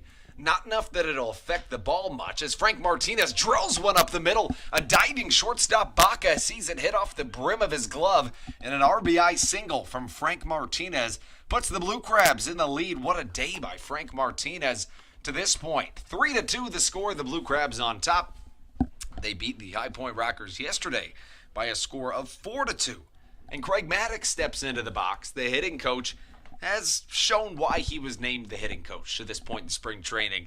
To be frank, he has been very, very good from the plate. 1 for 2 today. One of the best batting averages and one of the most frequently visited batters on this team, as he'll take a hack at one, tomahawks a pitch out to left field. That one's way gone, but way foul as a long strike occurs. If you're a pitcher in that situation, if you're Kyle Halbon, you don't think about the fact that it was a big foul home run. You think about the fact that all it is a long strike, and at least Craig Maddox has gotten his wits about him, and you could just call it a wasted pitch. Maddox with his unorthodox batting stance as strike 2 crosses. The catcher, Austin, once again thinking about throwing back down to first. See the flag blowing a little bit today. The wind is taking it basically dead away center as this ball's chopped foul over to the right side in the direction of the High Point Rockers dugout. Maddox was in his first season in a couple years in a Blue Crabs uniform last year. Before that, he was in Southern Maryland, but not before a long time ago. Last year, he played in Southern Maryland 2017, but before that, 2018. Before that, 2015 was the last time he wore a Southern Maryland uniform as a pitch is spiked about 6 feet in front of the plate, and that'll move 2 runners into scoring position, and it just went from good to great for Craig Maddox, considering that before this pitch, he was looking at a force out at every bag, and he was looking at just 1 runner in scoring position. Now no force, and you've got 2 runners in scoring position. And at the start of this inning, the Blue Crabs you didn't know where to think. It's a 1-2 ball game. Nothing's out of control, but a base hit here scores Ruby Silva from second, and you're looking at a 5-2 game, easily in command of the ball game at that point. Here comes Halbon as Swinging through the pitch was Craig Maddox, strike number 3, and we're through 5 here in Southern Maryland. The Blue Crabs tack on 2 runs in the bottom of the 5th as we head into the top of the 6th. Ruby Silva hits an RBI single, as does Frank Martinez. Those 2 of 3 hits in the inning. Tony Thomas started the inning with a double. When we come back, new pitcher in for the Blue Crabs. Get you everything you need to know about him and more on the other end of this break on your Blue Crabs Broadcast Network. Are you looking for fun on the weekend without breaking the bank? My Eye Doctor Backfin Buddies is for you. For just $15, your child will get in for free to every Friday Blue Crabs home game all season long. Plus, kids receive a Backfin Buddies t-shirt, go on the field for the national anthem, and parents will get a reduced ticket rate. What more could you ask for? Come watch me hit a home run every Friday for just $15.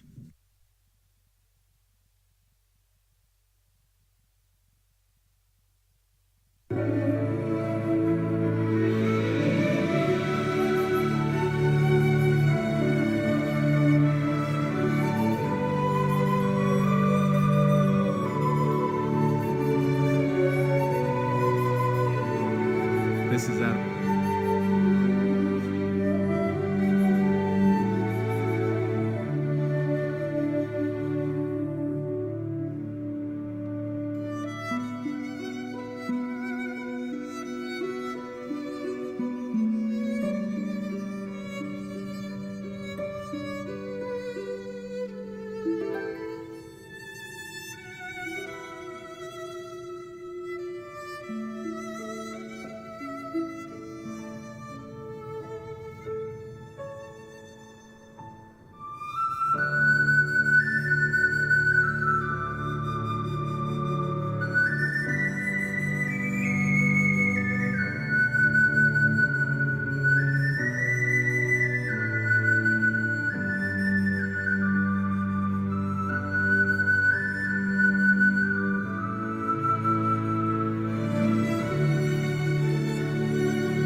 This is Adam Choplik, 6'9" lefty of the Blue Crabs, and you're listening to the Blue Crabs Broadcast Network.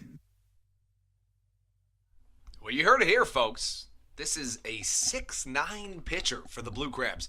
I didn't even have to tell him to say it himself. He was upfront about it.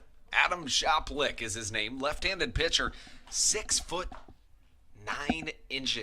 He could be a basketball player if he wanted to, but he's an awfully good baseball player in his own right. 1-0 the count as the first batter that Choplik will face off against comes up in the form of Shane Opitz. Opitz in his third at bat of the game. 0 for 2 to this point, a pair of ground outs. His second pitch will miss as well. 2-0 the count. This game, the final spring training tune-up of the season for the Blue Crabs before they head down to Sugar Land, Texas to take on the Sugar Land Skeeters tomorrow. 2-0 pitch misses a little bit outside. 3-0 the count from Choplik. You see he uses his height to his advantage. He just comes straight down on the ball. It's almost like a machine. It's almost like a pitching machine, and that it just comes straight down with the ball and really gets a lot of traction and a lot of leverage on the baseball. 4 pitches is all it takes Shane Opitz to reach first base as he reaches on a 4-pitch walk. Breland Almadova, the next batter to come up to the plate. He's 0 for 2 on the game. 2 strikeouts, 1 looking, 1 swinging. He was the first out of that 4th inning that led to 2 runs by the High Point Rockers. The only 2 they have to this point in the game. Choplik, his first pitch to the next batter, Almadova, much better result. 0-1 the count. Defensive substitution for the Blue Crabs. New catcher coming into the game. It's Mike Falsetti. Falsetti already has a home run of his own right here in spring training. As a changeup will miss outside. 1-1 the count. Mike Falsetti, a former Chicago Dog. That is an independent team over in the American Association. He joins the Blue Crabs this season as a catcher. 1-1 pitch from Choplik. This one bounces in the dirt. Falsetti flips off the mask. They're going to say that batter Almadova did go around, so strike 2, 1-2 the count. Falsetti wipes off his face as may have gotten some dirt in there. Choplik perched atop the mound. He's in elite company when it comes to pitchers who are 6'9" and taller. Randy Johnson, one of the few left-handers up in that air that you're going to see. Is I didn't see a call from the umpire, but apparently we're just going to go with that. Almadova recognized that it was a strikeout, and I would have to imagine that the pitcher, Adam Choplik's going to take that one. So first out, 3 strikeouts in the game for Breland Almadova. Steven Cardulo comes up. He's the only rocker to have reached base in each of his plate appearances. He's 1 for 1 on the day with a walk, as well as a single. Here comes Choplik's first pitch, and it's going to miss upstairs. Falsetti thought about snapping one down to first to keep Shane Opitz on his toes, thought better of it, and held on to the baseball.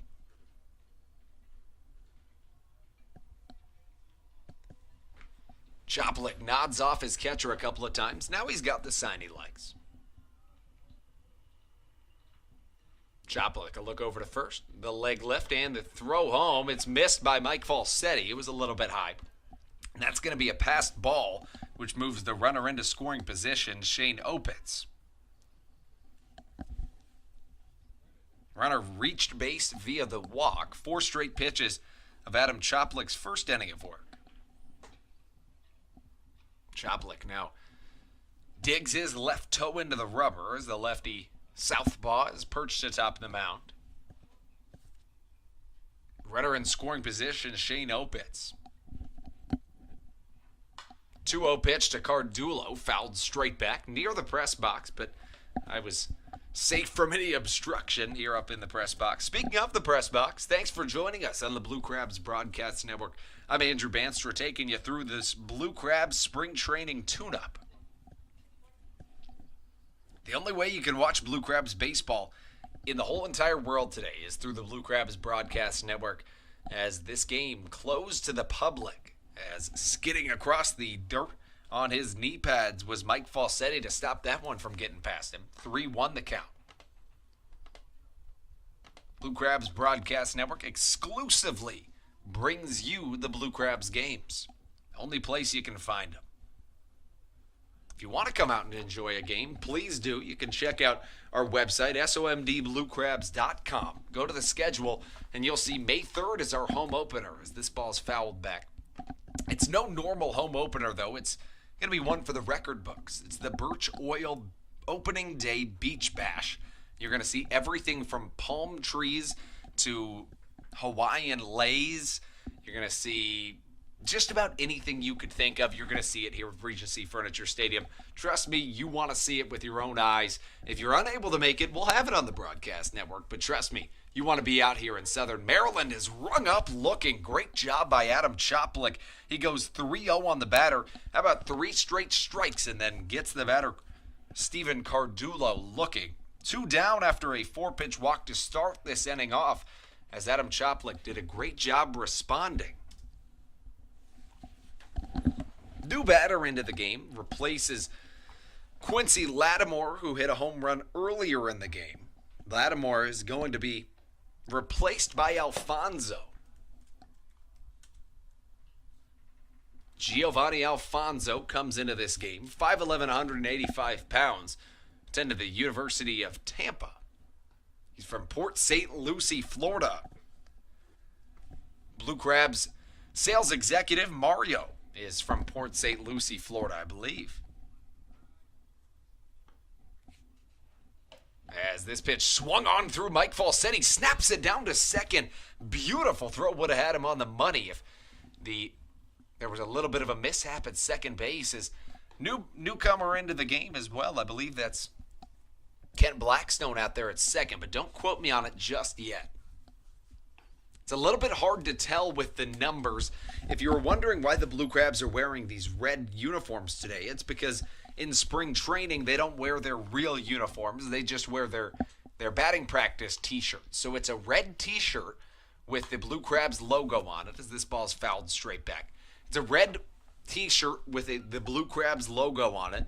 And instead of having the normal colors inside the logo, it's the Maryland flag. It's a really, really cool t-shirt. You can get one similar to it, but yellow all around in the Blue Crabs team store or online. You can find that on our website. You can also find the brand new Blue Crabs hat with the Maryland logo and the Maryland flag logo in the background on our team store or here at Regency Furniture Stadium. As we see the count go to 2-1 to the new batter, Giovanni Alfonso.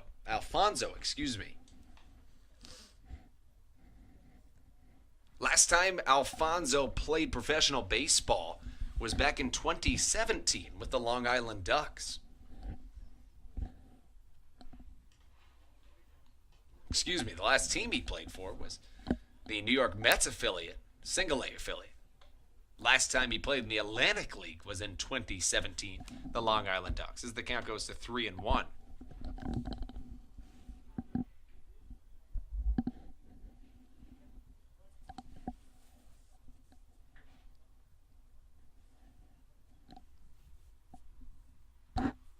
Choplik has 2 down. He's walked 1, struck out a pair. Here comes the 3-1 pitch. It's chopped straight back foul. Call it a foul tip.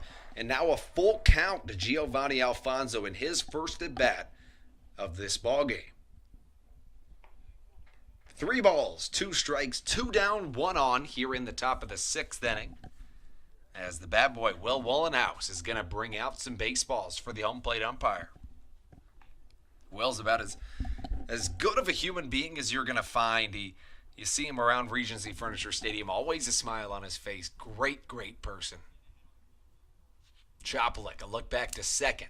Here he comes home with the pitch. It bounces in the dirt and tags out Giovanni Alfonso. Alfonso thought that was just 2 strikes. I believe that's what he's trying to say, or maybe he's trying to say he foul-tipped it. Nonetheless, I'm going to have to imagine that this inning's over. The umpires will convene, though. So before I let you go for this half inning, we're going to wait to see what the official decision is. And indeed, they are going to bring all the fielders back onto the field. Not quite sure what happened in a correction. Rather than Kent Blackstone being at second base, it's actually Ryan Canary at second base. Rather, Canary in right field in favor of Ruby Silva. Kent Blackstone at second. Canary has a very, very interesting story. Get you that in one of these coming days. That's one of those ones I'll save. So I would have to imagine that the umpire is going to, the umpire was persuaded that that was a foul tip, because I also had in my book 3-2 count. Choplik once again with the 3-2. A look back to second. Now coming home with the 3-2. This ball drilled down the left field line. That's going to be a run. RBI single, maybe a double as Alfonso rounds first, heads to second. Thomas with a strong throw in, but not close. Not in time, as an RBI double has tied this ball game up. I'm going to have to get an explanation on as to exactly what happened. My best guess would be that it was indeed a foul ball, and the field umpires agreed with Alfonso, but nonetheless, it went from everybody going into the dugout after what was presumed to be a strikeout, and now we switch it up, and instead, we're going to have a run on the board for the High Point Rockers. 3-3 the score, as now stepping up to the bat, Hector Gomez. Gomez takes a big hack at a swing, and it bounces back foul. 0-1 the count.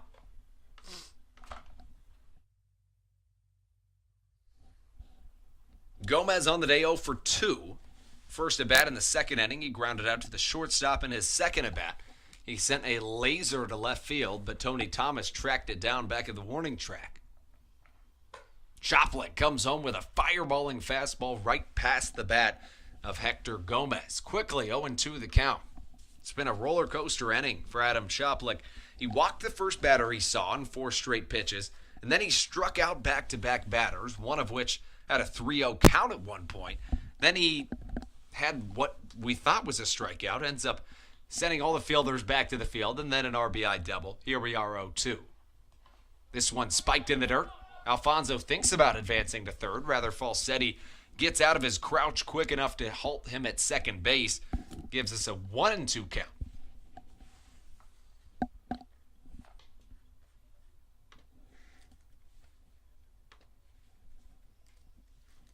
Hector Gomez signed out of the Dominican Republic as a 16-year-old to play in the Colorado Rockies system. Made his MLB debut with the Colorado Rockies in 2011 as he swings on a third strike of the at-bat. Ended up playing with the Milwaukee Brewers again in 2014 and 2015. Interesting inning, to say the least, for Adam Choplik, but he works his way around it without allowing the Rockers to take the lead. They rock it back to even, as they are called the High Point Rockers because a rocking chair, because High Point, North Carolina is a furniture capital of the world, and because, you know, they rock is I think part of the slogan. But nonetheless, they rock it back to even. 3-3 the score. We're going to head into the bottom of the sixth inning, and the Blue Crabs will send a couple guys up to the plate.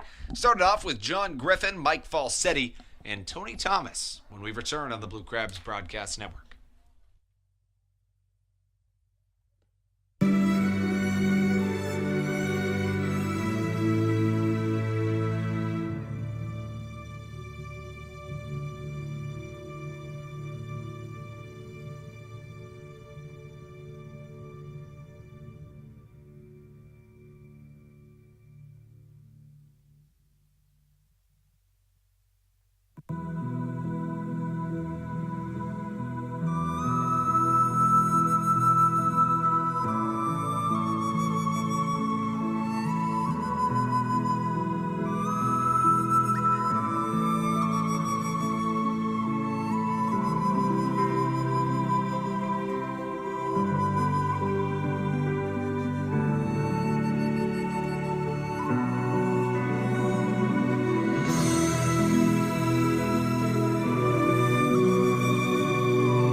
This is John Griffin, and you're listening to the Blue Crabs Broadcast Network.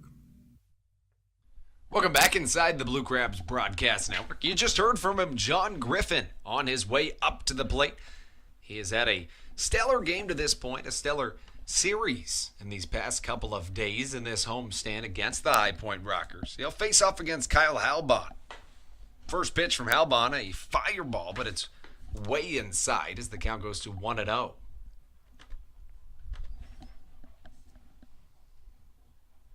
Griffin, Falsetti, and Tony Thomas due up in this inning as the ball will miss low and outside. 2-0 the count.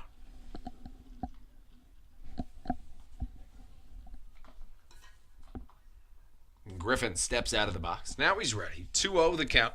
Here it comes. Ball's going to miss outside, and 3-0 the count. High Point Rockers pitchers have been very careful, with good reason, pitching to John Griffin to this point in the day. After he hit his ground rule double in his first at-bat, a lot of carefulness towards him. And this is, interestingly enough, I think this shows a lot of the confidence that John Griffin is feeling and a lot of the precautionary measures that High Point Rockers pitchers are taking. Back-to-back at-bats that have started off 3-0, back-to-back at-bats where John Griffin has swung at the 3-0 pitch. This pitch fouled straight back into the screen. We've got a full count. Griffin 1 for 2 on the day. He had a home run yesterday. He drove a run in last time, didn't get the RBI though. Grounded into a 5-4-3 double play as this ball's drilled into the left center alley, and not quite able to get there is Almadova. That's going to be a single for John Griffin, and despite all the power he has, he is very consistent in getting on base in general. Very good contact hitter as well when he needs to be. And with the two-strike approach, he does just that. So 1 on for Mike Falsetti in his first at-bat of this ballgame. Falsetti a former Chicago dog of the American Association, as I mentioned earlier. Another Chicago dog was Stan Kleiber, the current coach for the Blue Crabs, as Falsetti swings through a pitch. Falsetti with the red bat with the black handle on it. As a ball has came into play from the bullpen.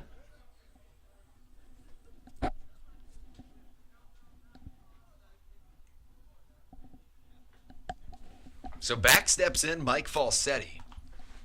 An 0-1 count, as it is spring training, folks, so you got to expect a couple of mishaps to happen every once in a while. Halbon comes home with the pitch. A beautiful fastball swinging right through it as Falsetti. 0-2 the count. Mentioned it earlier, Falsetti hit a home run in a previous spring training game. Hit it over that green monster you can see in left field. It was a missile. Halbon checks on the runner at first. Here he comes with the 0-2. It'll miss upstairs. 1-2 the count to Mike Falsetti.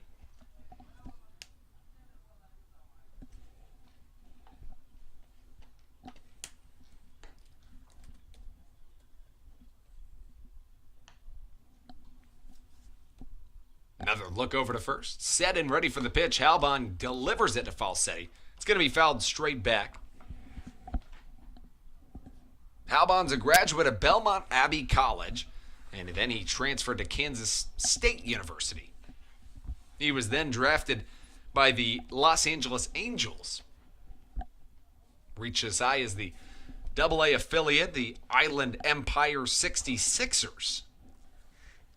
I've heard of a lot of minor league teams. I don't know that I've heard of the Island Empire 66ers. I've heard of them. I don't know where Island Empire is, to be completely frank. If you know, please feel free to comment it on our broadcast. We try to make it as interactive as possible. We really, really enjoy you tuning in on the Blue Crabs Broadcast Network. This pitch misses a little bit inside. The count 3-2 to Falsetti, who's really worked Kyle Halbon for all that he's worth in this at-bat. This pitch is going to be fouled straight back. Griffin was going on the pitch. The hit and run was on, but it's fouled straight back.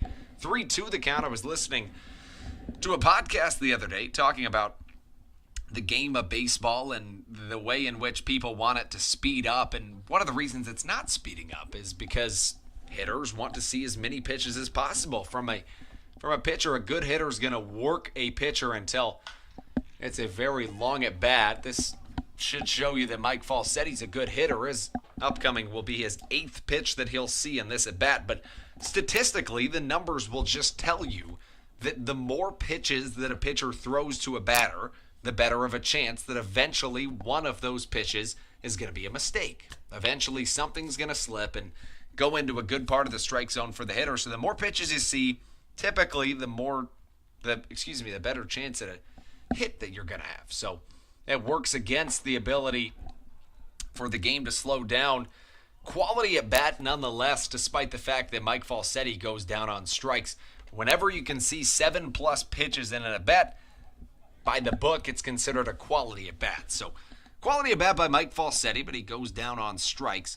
First out of the inning for the Blue Crabs, and that brings up Tony Thomas. He's 1 for 1 on the day with a run scored, a walk, and a double.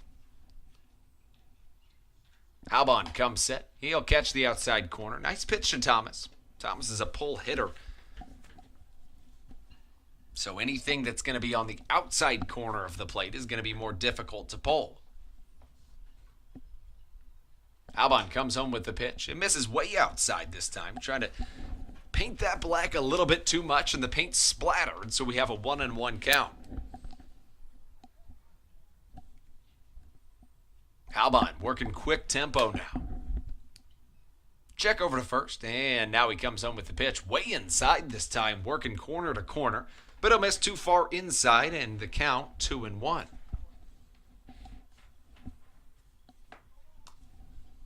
Thomas keeping the wrists loose with a couple of practice swings. Now, Calhoun set for the 2-1. Curveball way inside at chin level. Diving out of the way is Tony Thomas, and a 3-1 count on its way. You ready?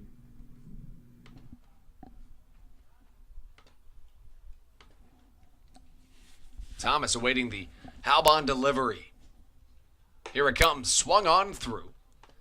Thankfully for Tony Thomas, he's got 3 strikes to work with. So 3-2 the count, back-to-back batters who have seen full counts.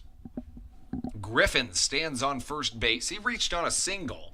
Then Falsetti worked an 8-pitch strikeout. Now a full count to Tony Thomas and a check over to first. Griffin back safely standing. Last time the count was full, you saw Griffin steal on the pitch. So that likely the reason that Halbon checks over to first. He knows last time there was a full count, Griffin stole. Doesn't want him trying the same thing again. Griffin stays put and Thomas swings through the pitch. Back-to-back strikeouts by Halbon. 2 outs in the inning, and that brings up the Blue Crabs' last hope in the inning. In the form of Corey Vaughn. For this inning to go anywhere else, Vaughn must reach base. A 3-3 tie game. Vaughn 1 for 1 on the day. Make that 0 for 2 on the day. And he'll be replaced, indeed, by Matt Dean. Dean swings through the first pitch he sees. Dean 0 for 0 on the day. 0-1 the count to Dean. Dean tips the brim of his helmet. Here comes Halbon with the pitch. Change up on the inside half. And that finds its way for strike number 2. Halbon said, I've had enough of these full counts. I'm going right after these hitters. Dean with a couple of practice swings. Now ready for the 0-2. Halbon's 0-2 drilled right back up the middle. It almost gets through, but a beautiful play by Alfonso on the backhand. Throws it across his body, and he'll get Matt Dean out. Robs him of a base hit. And what a half inning it was for the Blue Crabs. 1 hit in the inning. 1 runner left on base. That was John Griffin. No runs, no errors in the inning. But one beautiful play by Alfonso sends us into the top of the 7th. We're 2/3 through a baseball game. And when we come back, a pitching change for the Blue Crabs. We'll have it right here for you on your Blue Crabs Broadcast Network.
Welcome back inside Regency Furniture Stadium as we welcome you into Southern Maryland, the home of the Blue Crabs. Andrew Banstra here with you on the call.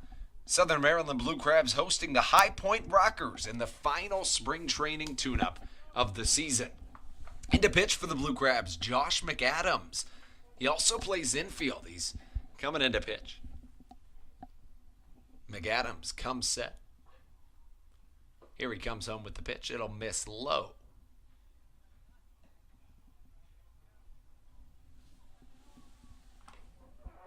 McAdams hops back up on the bump.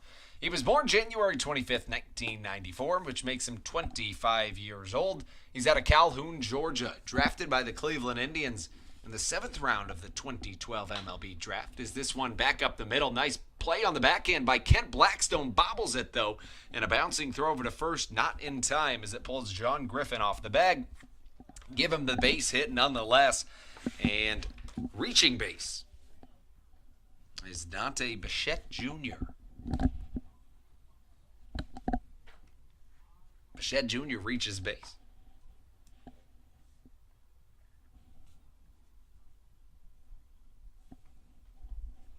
And that'll bring up Brett Austin.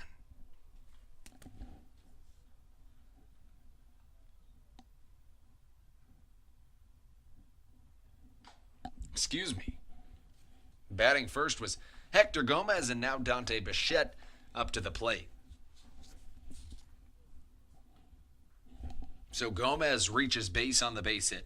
Dante Bichette Jr. now up to the plate. Bichette Jr., the son of former major leaguer Dante Bichette. McAdams comes home with the pitch. This one dips into the dirt, and advancing to second base will be Gomez. 1-0 the count.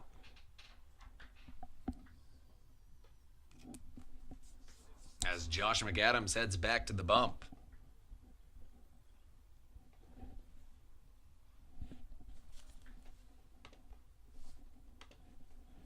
3-3 game here in the top of the 7th inning. Entering the last third of this ball game, should we stay in regulation innings? I would imagine we would, considering that it is a spring training game. It's just, you don't want to extend your pitchers too far, or farther than you should, I should say, in this type of situation where the outcome doesn't have any effects. If this was a regular season game, of course we'd go as long as we really needed to. McAdams set, takes a look back at Gomez. Now coming home for Bichette. This one hit over to the right side. Blackstone fields on the forehand, slings it across the infield. The first 4-3 put out puts away Dante Bichette Jr. That brings up Miles Schroeder. Excuse me, not Schroeder. Tyler Ladendorf. Ladendorf, the designated hitter, 0 for 2 in the game. He lined out to the left fielder Tony Thomas, as well as struck out. McAdams, a long look in.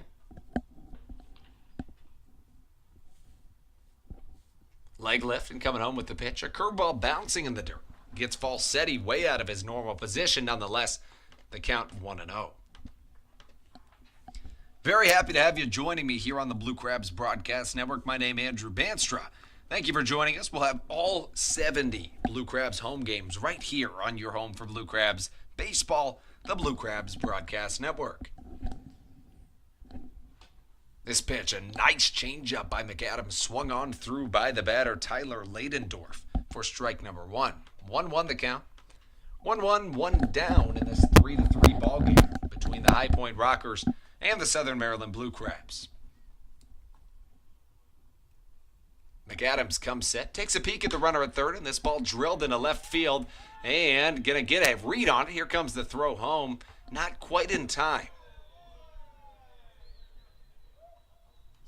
Not quite in time for the runner to get home. It was too shallow, as Matt Dean is now in left field in favor of Tony Thomas, but that's something you're going to see in spring training. A lot of guys in this league have played against each other, as you see Hector Gomez standing over at third base. Edwin Garcia ran over and grabbed the ball and just gave Gomez a friendly shove. as Michael Boca steps into the batter's box. Boca, the shortstop, over 2 on the day.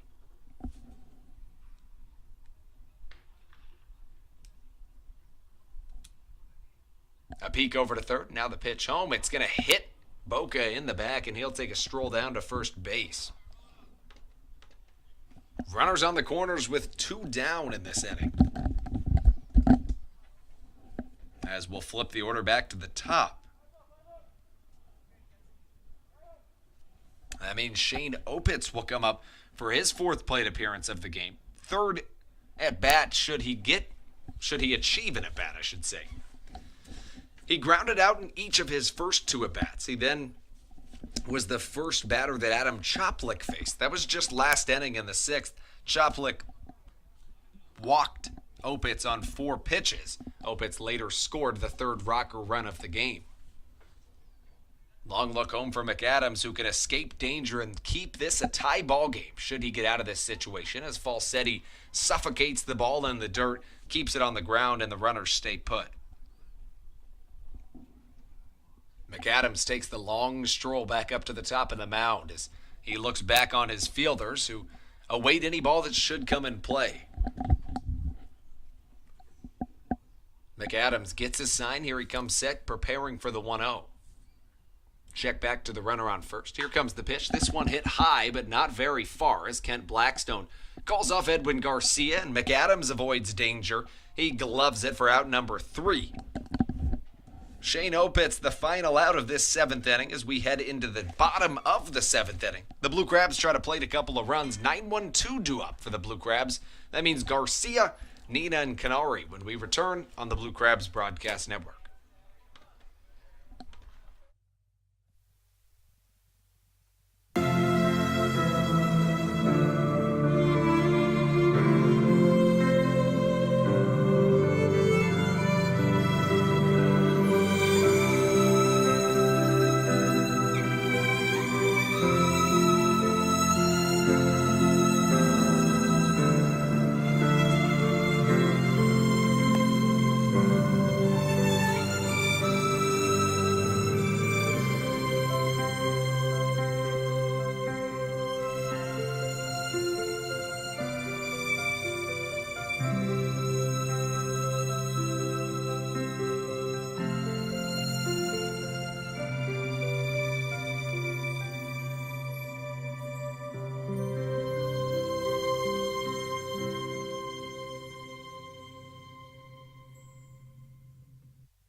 Welcome back inside Southern Maryland, into your home for Blue Crabs Broadcast Network. Andrew Banstra here with you to take you into the bottom of the 7th inning. New pitcher on the bump for the High Point Rockers, former Blue Crab Sam Runyon on the mound. Runyon had a phenomenal season last year. It was an up and down season for Runyon. There was a stretch where he went some 13 plus appearances without allowing a run, and there was other points where weren't quite as sunny for Sam Runyon. Nonetheless, Edwin Garcia knows Sam Runyon pretty well, considering they were teammates for so long. And he'll bat against Sam Runyon as Runyon's signature unorthodox delivery comes in for ball number 1. You're not going to see a whole lot of guys that pitch in the manner in which he does. He is known for his very, very good sliding curveball, or a slurve, if you will, as the ball heads into the dugout and you hear the players screaming, jokingly screaming. As you can only hear that on a day such as today, considering it's closed to the public. 1-1 the count as a bare and quiet stadium here in Southern Maryland in our final spring training warm-up. As this ball up and in on Edwin Garcia, as he has to avert danger by sprinting away. Surely no intention on that pitch from Sam Runyon. The count goes to 2-1.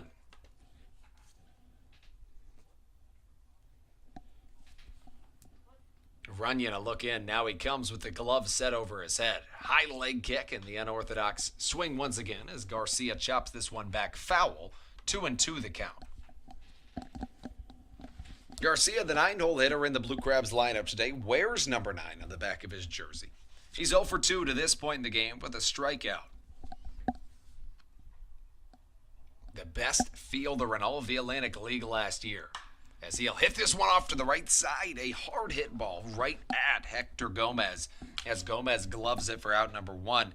A line shot at Gomez.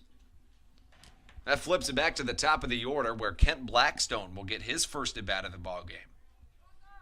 Blackstone took over for Angelis Nina a couple of innings ago.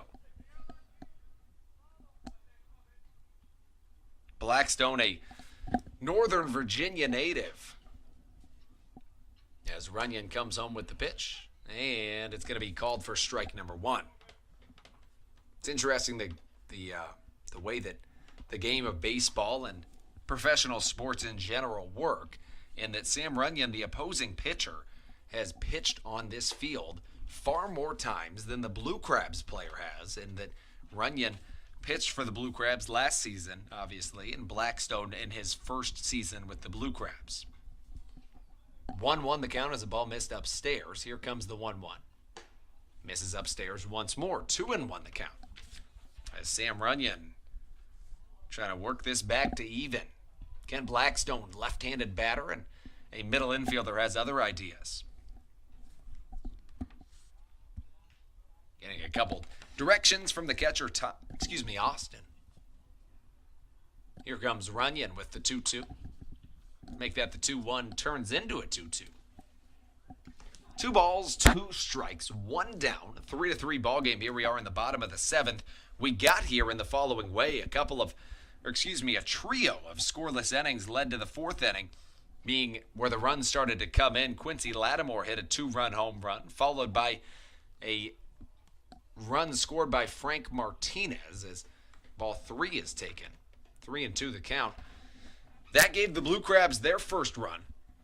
A couple of innings later, the Blue Crabs plated 2 more. And finally, in this past inning, 2 innings ago, 1 more was plated by the Rockers as looking at strike number 3 is Kent Blackstone. 2 up, 2 down for the Blue Crabs in their half of the 7th. Last hope in this inning is going to fall on the shoulders of Ryan Canary, who has quite the story. Quite the story. This is his first season playing professional baseball. His second in a row. But before that, he took 4 seasons off to lay concrete with his father.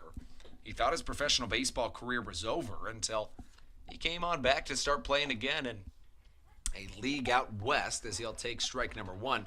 He didn't know where to start, so he heard one of his good friends, Brandon Phillips' brother, was managing a team out in Vallejo, California.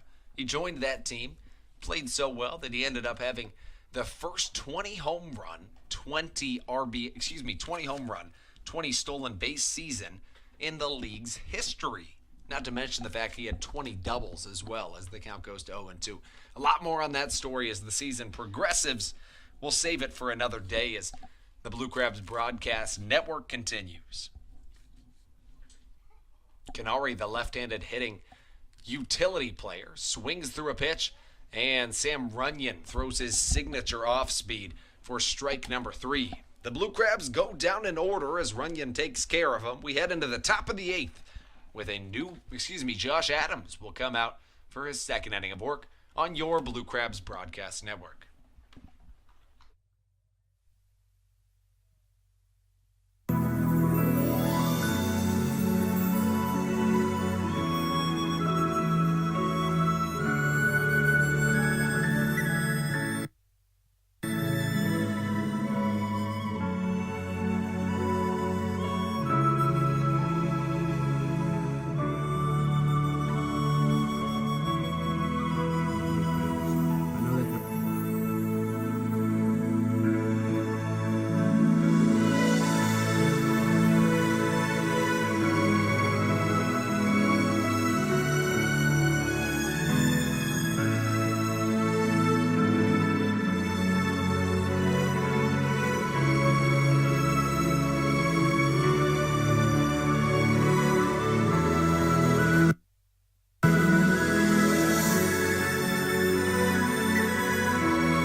This is Josh McAdams, infielder for the Blue Crabs. I know that everyone loves to wear their favorite players' jerseys. That's why Weiss Markets has made it possible for kids to get into any Blue Crabs game for free if they are wearing a jersey.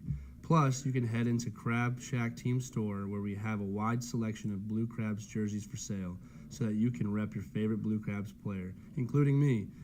Come on out to the ballpark and the jersey on your back will be your ticket into here, our Regency Furniture Stadium. Welcome back into Regency Furniture Stadium. Andrew Banstra here with you on the Blue Crabs Broadcast Network, as you just heard from Josh McAdams.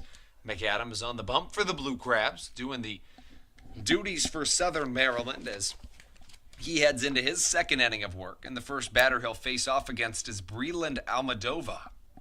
Almadova, the center fielder for the High Point Rockers.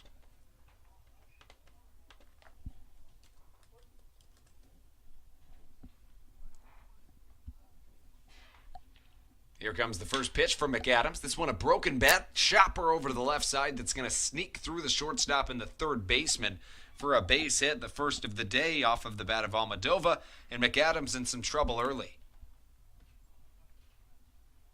Talked about it throughout the broadcast. One thing obviously pitchers are always looking to do is to establish themselves, whether it be establishing the inner half of the plate, whether it be throwing strikes early in the at-bat, whether it be not letting the first runner of the inning on. Anything you can do to make yourself seem as though you're the dominant force in the situation is going to be beneficial. And McAdams obviously not looking to allow that to happen, to allow the first batter to reach base via the hit. Next batter that comes up, Josh Mazzala. And he's going to see the first pitch of this at-bat, catch the outside corner for strike number one. A peek over to first, and now set for the pitch is McAdams.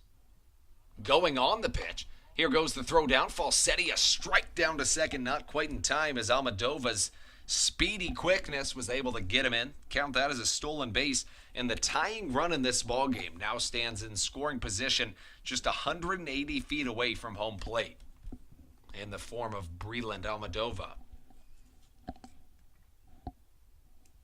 McAdams worked out of a jam in the last inning.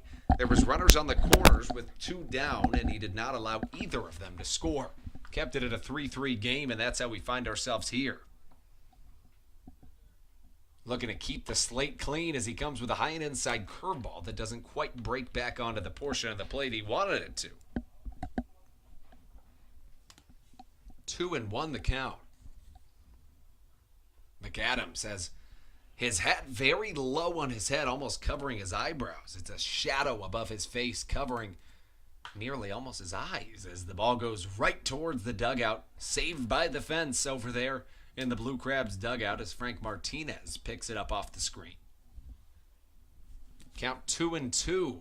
Pivotal at bat in this ball game as Josh Mazzala tries to be a hero for the High Point Rockers in their final exhibition of this 2019 spring training. Here comes McAdams with the pitch, and it's going to hit the batter Mazzala. Second hit by pitch of the day for Josh McAdams, and that'll put two on with none down as Mazzala reaches base via the hit by pitch. Next batter to come up to the plate, Giovanni Alfonso. Second baseman made a nice play out in the field to end the bottom of the seventh. Here we are in the top of the eighth with two on and none down. And Josh McAdams has a situation to work himself out of. Alfonso takes his sign from his third base coach. Looking in, preparing for the 0-0 delivery is McAdams. Check back to second. Quickly comes home with the pitch, and this one inside as well. Having to back up a little bit was Alfonso.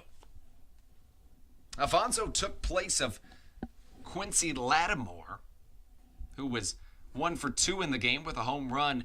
Alfonso had an RBI double back in the 6th inning off of Adam Choplik.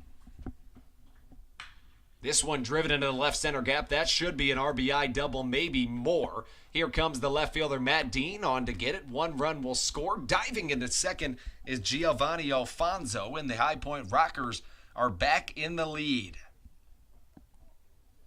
2 RBI doubles in this game. Every single RBI in this ball game has come off of the 4 slot in the High Point Rockers lineup. 2 RBIs off of a 2-run home run from Quincy Lattimore back in the 4th inning. And then in the 6th, Giovanni Alfonso had a 1 RBI double.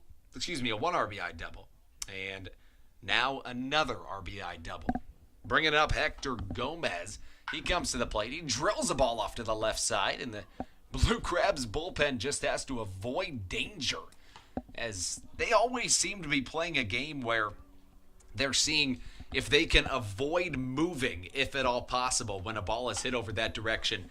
It was always a theory that they tried not to move, but yesterday when I was just observing the game, I heard somebody in the bullpen say, "Don't move." So now I know that it's a real game, and they were trying to not move on that one, but nearly averted danger as strike 2 comes into the box. As McAdams could do himself a huge favor here by getting a strikeout. Gomez, the first baseman, 0 for 3 on the day. 2 runners in scoring position. 4-3 the score, High Point Rockers in the lead. This pitch well inside, having to duck out of danger once more is Gomez, 1-2 the count. You're listening to the Blue Crabs Broadcast Network. Andrew Banstra here with you, bringing you every single Southern Maryland Blue Crabs home game this season. McAdams a peek over at third. Out of the stretch, here he comes with the pitch. This one hit, lofted into shallow left field. Should get foul, and just does. Tiptoe its way outside that chalk line down in left field near the bullpen. Count stays at 1-2 as left fielder Matt Dean will have a stroll back to his original positioning.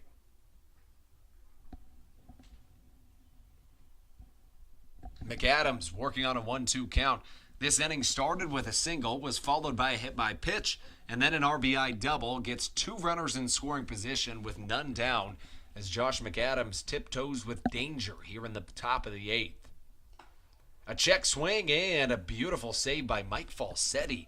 That was a run if that gets past him, but he uses his defensive ability to stop that from happening. No check down to the umpire, down behind the pitcher's mound to see if that was indeed a full swing. Call it a ball, and the count goes to 2-2. McAdams set for the pitch, coming home with it. It bounces in the dirt once more. Full count from Josh McAdams. And if we're being honest, the worst thing in the world would not happen necessarily if this was a walk. It really wouldn't be such a bad thing. It would get a force at every bag, and then you're looking at a throw home and a throw to first, then a double play and no runs scored, and so on and so on. So obviously not trying for it, but it wouldn't be the worst thing. As this is indeed ball 4, but the backstop, which is brand new with the Roy Rogers logo on it, bounces straight back to Falsetti. 4 balls are going to give the batter Hector Gomez a way down to first. And that's going to load the bases. Josh McAdams has a real situation to work out of as Miles Schroeder walks up to the box. Schroeder coming up to the plate with the bases loaded, none down. The Blue Crabs will stay at normal depth, which means that the corners aren't in fact coming in, so unless it's an absolute hot shot, you necessarily wouldn't expect the corners to be throwing it home in this situation, as this ball's fouled straight back, strike number 1. McAdams has a large workload in front of him if he wants to get out of this situation. This inning began with a single by Breland Almadova. Josh Mazzala was then hit by a pitch, and Giovanni Alfonso hit in Almadova with an RBI double. Then Hector Gomez drew a 6-pitch walk. That's how we find ourselves with the bases loaded and none down. Josh McAdams on the mound. Second pitch, a little bit high, a little bit outside, spells ball number 1. 1-1 the count from McAdams. The batter, Dante Bichette Jr., mentioned a couple of times today. His father, the recognizable force that was Dante Bichette Sr. now, at the time just Dante Bichette. Played in the MLB for 13 seasons as the ball will miss outside. 2-1 the count. Bichette Sr. was originally drafted in the 17th round of the 1984 MLB draft out of Palm Beach Community College by the California Angels, now the Los Angeles Angels. Played 14 seasons in the MLB for multiple different clubs. He was a 4-time All-Star as the ball will miss outside. Dante Bichette Jr., as I mentioned, on deck. At bat, Miles Schroeder.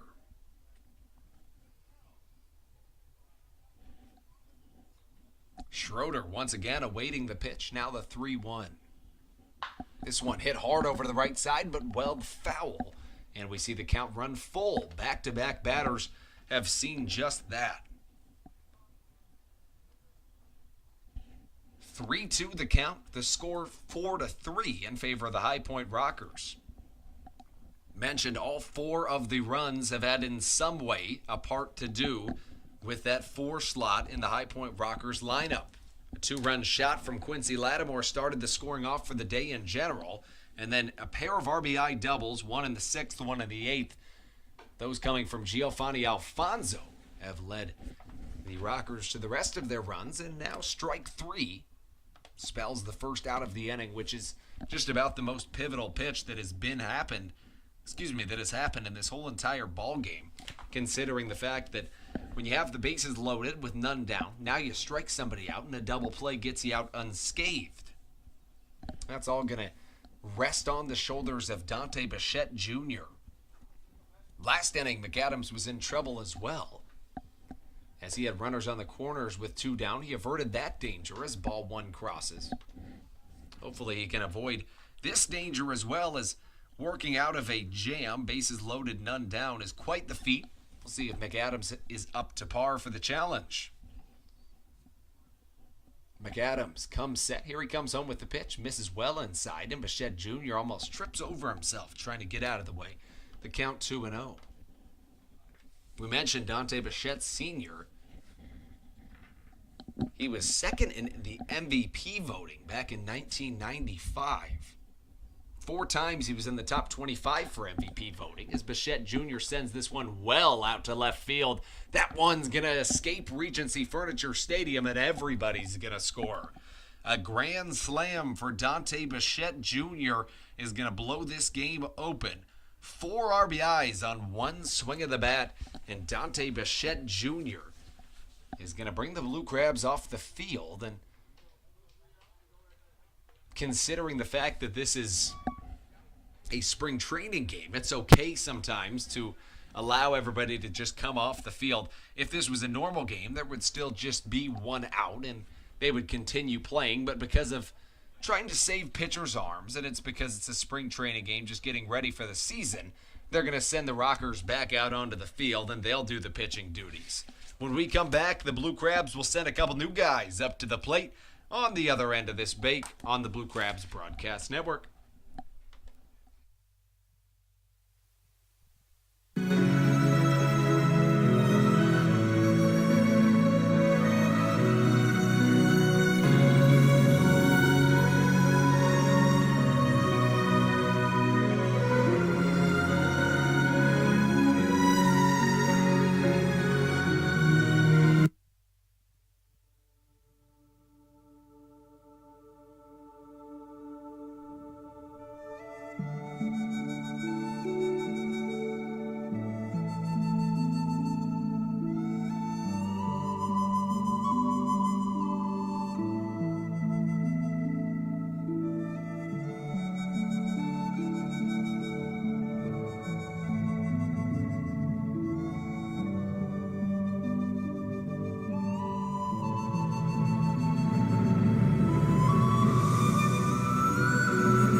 Welcome back inside Regency Furniture Stadium as we head into the bottom of the 8th inning of baseball. Frank Martinez leads it off for the Blue Crabs. Martinez, the switch-hitting third baseman, has seen the shift get larger and larger every time he's reached base. Swings upon the first pitch, and he'll swing right through it. Strike one to Martinez. Bottom of the eighth inning, as the score 8-3 in favor of the High Point Rockers. Ball one misses now. Because it's a spring training game, this was allowed, but a grand slam was hit last inning by the High Point Rockers, and that made the score 8-3 as Martinez swings through a pitch. Strike number two. That made the score 8-3 in favor of the High Point Rockers, which led both teams to decide that that was enough for one inning of baseball. Enough pitches on the arm of the Blue Crabs pitcher, so they mutually decided it was time to move on. So that they did. Was not a complete inning. Martinez on the day. Best day in terms of production for the Blue Crabs. He scored one run. He's hit an RBI single, and he had another single. Foul this one away to make the count stay at 2-2. Martinez, in his mid-30s, had his best season of professional baseball average-wise last season, hitting well into the 300s in the top 10 in the Atlantic League in batting average. Here comes the pitch, and this one's smoked deep into right center field. Backtracking is Opitz. It bounces on the warning track, and the ball's going to be dented by some gravel that was plummeted into the warning track in right center field. Frank Martinez now 3 for 4 on the day. Have yourself a day, Frank. That brings up Craig Maddox. Maddox 1 for 3 on the day with a single. He's played a great game in his own right. Maddox, the designated hitter, the hitting coach for the Blue Crabs, returns for his third season, second in a row in Southern Maryland. Not only did he play for the Blue Crabs last year, he also played for the Chicago Dogs, which was a team coached by Stan Clyburn, current Blue Crabs manager. Now the two reconvene where Maddox was last year and Clyburn was a couple of years ago here in Southern Maryland. Maddox swings at the first pitch, and it's hit right back into the screen, 0-1 the count. The Blue Crabs have played 11 seasons of baseball in franchise history, this being the 12th. 2 times have the Blue Crabs made it to the Atlantic League Championship Series. One of those times was the single year that Stan Clyburn was the manager of the Blue Crabs back in 2015. So if that's any indication of what's to come for this year, hopefully it's a good thing. Maddox sees a pitch missed down low. 1-1 evens up the count. The only Clyburn coached Blue Crabs team was a championship contending team. It's a team that looks awfully good this season. Don't let an 8-3 game put any shadow of doubt on that. Maddox sees the pitch miss outside, 2-1 the count. Maddox an infielder by trade, but took one for the team and stepped up into a catching role last season and did an awfully good job at it. Comes with a slightly open batting stance, very narrow feet, and with a chop-like bat gesture as he'll loft this one into shallow left field. Shortstop Baca has his traces on it, and that's good for out number 1. I thought that one might have any chance of dropping into the outfield, but Baca had better ideas as John Griffin will now take his signature slow trot up to the plate. Griffin has so much confidence, and it exudes from him in many different ways. 2 of them being that he's seen 2 3-0 counts in this game. Both times he swung at the next pitch. Another way is just how casual he plays the game of baseball. And not casual in a bad way, because truly he is one of the most powerful baseball players in all of the Atlantic League, as the first pitch he sees misses on the outside corner. Make that catches the outside corner. But I think that it's not an arrogant way in the way in which he exudes confidence. It's just that it's a humble confidence. He plays the game the right way. He takes a slow stroll up to the plate, allows himself to calm down. He is in control of the baseball game, despite the fact that he is the hitter and not the pitcher. 1-1 the count now.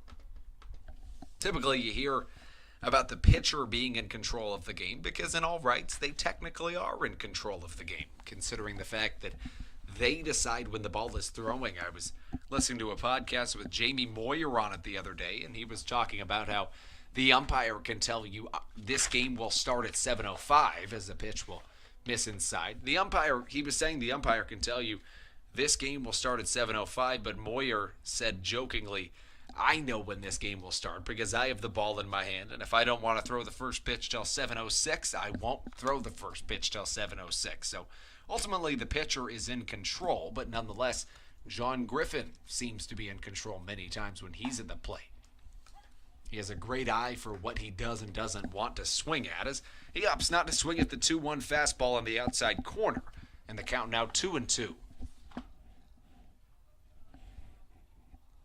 2-2 the count to John Griffin. Griffin swings the bat a couple of times, and now he's ready.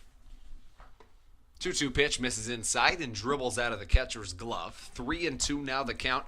A lot of full counts we've seen in this ballgame.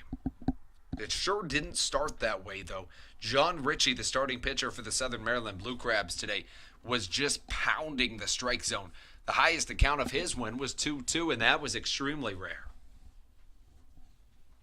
3 balls, 2 strikes. Frank Martinez stands at second as Griffin protects the plate, swings at a ball on the outside corner, and hits it off foul.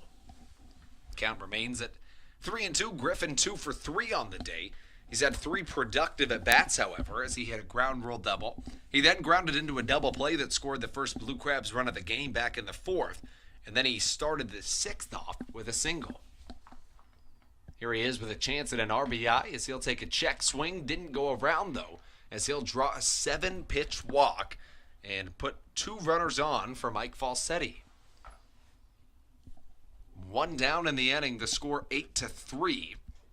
It was a nail-biter through and through coming into last inning, in which the High Point Rockers plated 5 runs in this past inning. We came into the top of the 8th with a even 3-3 score. Then 1 run scores on an Alfonso RBI double. A grand slam from Dante Bichette Jr. sealed the deal on that inning, as Mike Falsetti takes the ball in the outside corner. 1-0 the count. Tony Thomas awaiting on deck. Falsetti with his red bat to match the red on the Rockers' uniforms. This one dribbled over to the right side. Alfonso gobbles it up, slings it off to the shortstop, and an errant throw to first goes not quite out of play. It actually hit the backstop adjacent to the dugout. It bounces off the backstop. And I'm not 100% sure what exactly is going to happen. Actually, it looks like we're going to have a pitching change. It was a little confusing because we haven't had a single pitching change to this point in the day, considering the fact that it's a spring training game, so all the pitching is pretty planned out. So nonetheless, to give you a recap on that last play, it was a tailor-made double play. Alfonso gobbles it up, slings it over to the shortstop. Baca throws it off target, and it bounces back to the first baseman, so no run scores. But that's going to be the end of the road for the pitcher. When we come back on the other side of this break, everything you need to know on the new High Point Rockers pitcher on the Blue Crabs Broadcast Network.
Welcome back inside Waldorf, Maryland, Regency Furniture Stadium, the location for this Blue Crabs baseball game.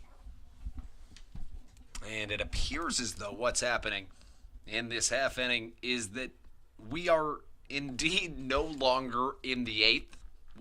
It's a little bit confusing, and let me try to describe the way in which I'm understanding it. As Tony Thomas hits a ball off to the right side, it is technically the bottom of the ninth inning by my understanding.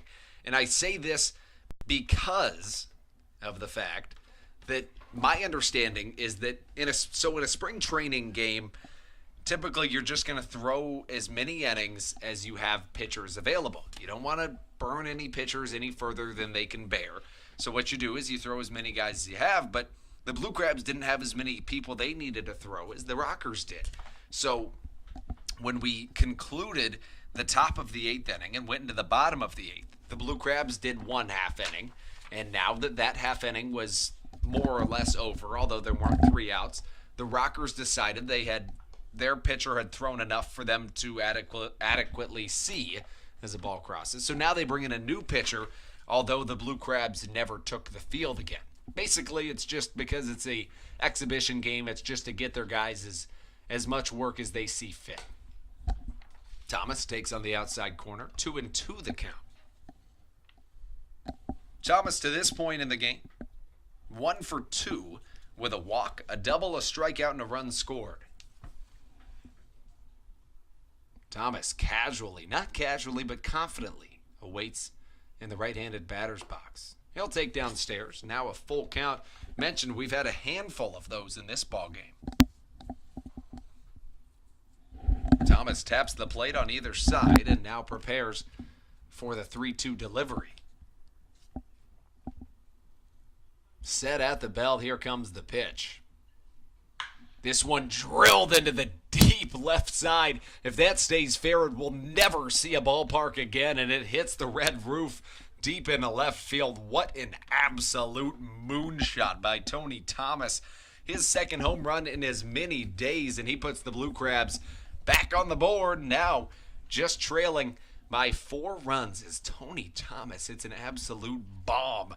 He has a lot of great home run stories, and we'll get you some of those as the season goes on. That means you ought to join into the Blue Crabs Broadcast Network for every single home game. If you don't know our schedule, not a problem. Just go to SoMDBlueCrabs.com, click on schedule, and you'll see every Blue Crabs home game will be broadcast. If you don't want to just listen to the broadcast and you want to come out to the stadium, that's a great decision. First game, May 3rd, and you can see all the games on our website. First game, May 3rd, is going to be the Birch Oil Opening Day Beach Bash, and it's going to be quite the scene. It's going to be a great experience for everybody involved.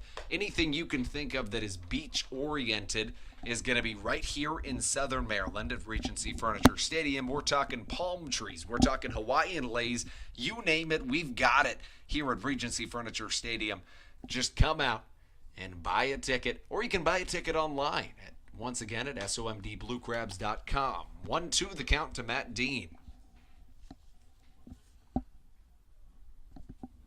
We have a lot of incredible promotions this season for the Blue Crabs.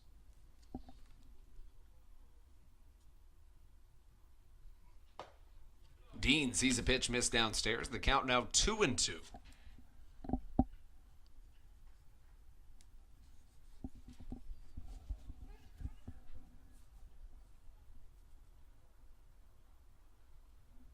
Dean awaiting the delivery.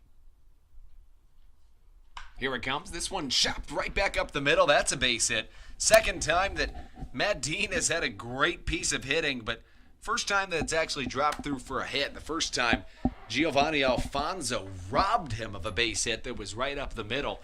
This time sneaks its way through, and a runner on. 2 for 2 in this inning are the Blue Crabs, and now Edwin Garcia up to try to tack on some more damage.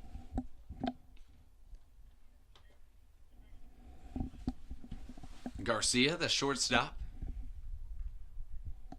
hails from Venezuela. 3rd season with the Southern Maryland Blue Crabs. played a handful, almost a decade of seasons in the Texas Rangers organization. This ball lofted into right field. The diving play barreling over end is Shane Opitz, who makes a web gem to rob Garcia of a base hit. That's the second time second time that Edwin Garcia has been robbed of a base hit.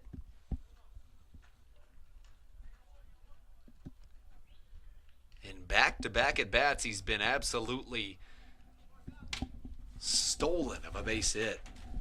Ken Blackstone now up to the plate. 1 on, 1 down for the Blue Crabs. This one chopped foul that hits off of Blackstone's foot. And the catcher, Austin, will go grab it. Score 8-4 in favor of the High Point Rockers. Unless something dramatically changes, it appears as though, 8-4. Unless something dramatically changes, it appears as though the Blue Crabs and the Rockers will split their spring training games in terms of wins and losses. This one drilled into the right center alley. The Blue Crabs bats are awakening as that'll go first to third. Matt Dean is going to stretch it to first to third. So that's a single that puts runners on the corners with 1 down as Kent Blackstone comes up with a absolutely big-time single, puts 2 on, and the tying run stands on deck while Ryan Canary comes up to the batter's box. The left-handed hitting Canary comes up. Mentioned he's got quite the story behind him.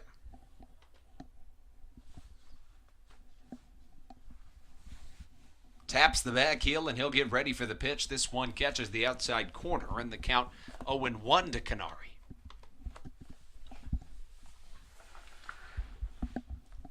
Matt Dean over at third base, Kent Blackstone at first, Canary in the batter's box. Pitch misses a little bit outside. That'll even up the count at 1-1 with 1 down here in the bottom of the 9th. Frank Martinez awaits on deck. He represents the tying run in this ball game. The 1-1 pitch lofted straight up in the air, and that'll stay in play. Here comes the shortstop Boca to call off the second baseman. He'll glove it with one hand for the second out of the inning. So all fate in this ball game lies on Frank Martinez's shoulders.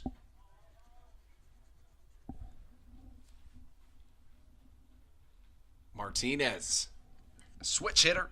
Every single one of his at-bats today has been from the left side, and every single one of them has been awfully impressive. He's 3 for 4 on the day. He's got an RBI single. He's got a single that led to a run scored by him, and he's got a double.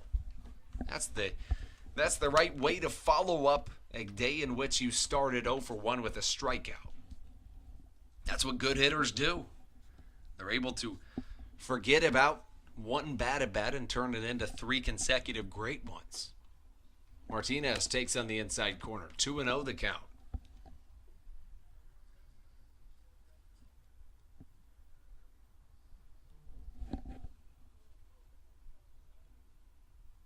Martinez plays third base for the Blue Crabs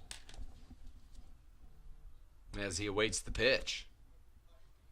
Here it comes. It's chopped up the middle, and that could be the ball game. Alfonso gobbles up, slings it across the infield to first, and that's how we end the bottom of the 9th. Umpire's going to double check with both coaches that they don't have anybody else that they'd like to pitch before this game concludes, which is a unconventional way to end a ball game, to see if either team wants their pitchers to pitch. It's been an interesting one here in this spring training exhibition match. The final score, 8-4. We'll take a short break before the post-game show rolls on the Blue Crabs Broadcast Network.